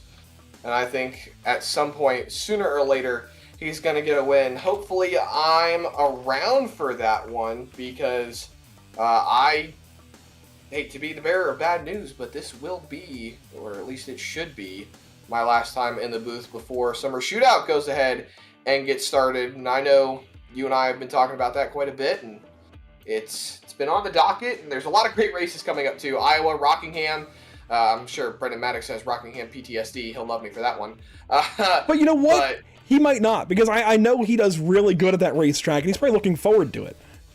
I'm sure he is. I think he wants some redemption from the last time that we went to Rockingham. But the joke is still there. The inside joke is very much still there. And then we go to Kansas, Martinsville, and Motegi. That race, oh man, I wish I was going to be around for that race, because that race looks like it's going to be freaking awesome. It's big oval. It's really well suited for these ARCA cars, to be perfectly honest. Very low speed and technical through the corners, and then long straightaways. I think it's going to be really, really great to watch. Michigan coming up as well, and then you've got Bristol, Sonoma, Talladega, Atlanta, California. You know, we'll be back, or at least we should be back, right around Talladega, and then Atlanta and California. So to wrap up the last 3 races of the season. But I know you will be there for Iowa. I will be at Charlotte Motor Speedway practicing in a race car for the first time in a year. So, yeah, it's always fun being in the booth with you, Andrew. It's good to talk to everybody this evening as well, and that'll do it for us this evening. But we do have, of course, some other things to hit. Of course, the fantasy game and all of that. If you want to join in, we recommend you do so. We'll, of course, tabulate scores and whatnot the next couple of days, but with that in mind, of course, Iowa next week will cap off the bracket as well, so keep an eye on that. That'll be Brendan Maddox versus Jake Christenberry. But let's take a look at what's upcoming for us here at Pit Stop TV. Next up, I realized in pre-race, Zach, I don't know how I've done this. We are not at Road America tomorrow for the North American Racing League GT3 finale. We are at Watkins Glen. It was Watkins Glen that was postponed back to May 28th. And yes, 2 days. I was literally getting to that part next. We were going to have a show tomorrow. Unfortunately, Brody Wilhelm's father is just not feeling well, so he's had to go back to help take care of his dad. So we do wish the best to the Wilhelm family. Don't know what's going on or anything, but hopefully everything gets by very smoothly, and hopefully we're back racing with sprint cars very soon. So no race tomorrow. That'll be postponed to a later date, which means our next broadcast is this Thursday at Watkins Glen, not Road America. Again, I don't know how I've done that, but Road America next up. GT3 should be fun. Or see, Watkins Glen next up. See, that's why I can't even trust myself sometimes, but Watkins Glen, the finale this Thursday. Be there or be square. And then Monday, Pocono Raceway for the NORA Retro Cup Series 2003 NASCAR Cup Cars. Going to be exciting. The Tricky Triangle, followed up by Iowa Speedway there on June 2nd. Zach, thanks for being here this evening. Any final thoughts before we depart Indy? Particularly, ready to move on to the next one, Andrew, and let them finish out their season and roll on through what has been an interesting race here at Indianapolis. It was fun. It was definitely one of the better races so far this season. I mean, this will be right up there with the best of them here from the calendar. I mean, this was a fantastic one. So congratulations again to Gavin Rogers. Did a fantastic job. Everything right there at the end. So he put himself out front, made it count when he needed to. A big thank you goes out to our partners with the series, of course, Sundance Pizza, MX Wraps, Performance Food Group, RevSimShop.com, Whiplash SimCams, and CC's Business. And of course, our partners here at the channel, Whiplash SimCams, MX Wraps, ATVO, Murder Sports, CC's Business, the North American Racing League, Whiplash Creative, and TZO Designs. And don't worry, we didn't forget. I wanted to see if anybody would make a comment, but we will, of course, be giving that driver of the day nod to our race winner, Gavin Rogers. I don't think there was any question about that. The vote started off very strong for him. I feel like Ronnie maybe could have won that still, but given the result for sure, that feels like it's well placed on Gavin Rogers' shoulders this evening. So congrats to him. Let's see, this should be cool. Just swing around for the burnout, but that'll do it for us this evening from Indianapolis Motor Speedway. Thanks so much for watching. We'll see you all next time this Thursday evening for the NARL GT3 Pro Series finale. Our very own Chris Winstone will be back behind the wheel at Watkins Glen, and his GT3 Mustang should be fun. Until then, thanks so much for watching. We'll see you all next time here at Pit Stop TV. This has been the Stints Built 251 by Gavin Rogers.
Zelazny might have a run here. He pulls up. 2 laps to go at Auto Club Speedway. What a run this has been. 5 cars out front just dancing around the lead. Salas back to the bottom. Honeycutt stuck up top. Slide job out of Salas. Crossover out of Honeycutt. 23 should have a big run here. He does. You see Salas starting to cover it up. He goes up the racetrack. Honeycutt's clear of them both. He shoves it up in front of the 23, gets himself loose. It'll be white flag this time by. Salas down low. Zelazny looking for a hole. Side by side, 3 wide, coffee in it. White flag is in the air. 1 lap to go. Brought to you by Whiplash SimCams. Who is going to win the Luke's Playhouse 200? Honeycutt controlling the race. Coffee in second. Tires are aging. Zelazny off the top rope. Got a little bit free. He's going to crash with lights. And yes, wall there. Who knows? Honeycutt, though, leading the race. Can Coffee get a run? He's going to send it. He hits him. Big bump and run. Coffee's gonna try and get away. Can Salas get there? Coffee's gonna crash. Salas is gonna crash. Watch Nick Lights here to the stripe. Salas is gonna do it with no front bumper. Unbelievable. Wow.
There's the white flag from Barney the Flagman. 1 lap to go at Long Beach. White flag is out, brought to you by Whiplash Simcams. Yeah, can really hold him off. He looked like he's started to gap Cantonio just ever so slightly. Got about half of a second. It's been hovering right around there. Oh, Cantonio really pushing. He's sideways out of turn number 1. But Rayleigh just keeping that car pointed in the right direction. Nice and smooth, able to keep it going. It's going to be tough. Antonio knows that there's not very many chances, even if he can get close enough to him to make a move. So we'll see as they come through 6 and 7, head toward turn 8 onto the backstretch. Deeper in the field, nothing changing. Lap traffic ahead. It's Kevin Peak and Bradley Alvis right in front of our race leaders down East Seaside Way. And to turn number 9 for the final time. Lap traffic in the way, and Rayleigh goes for it on Peak. He sends it into turn 9. He knows he can't wait. He knows he can't give an opportunity to Kevin Cantonio. Cantonio's going to take it anyway. Ships it into the hairpin, and Rayleigh's going to get away. Thomas Rayleigh is going to be a race winner in the North American Racing League. A last lap bump and run wasn't enough. This man wins at Long Beach. Wow, what a finish coming through that hairpin. I thought they were all going to wad it up. We had lap traffic in there, staying in there.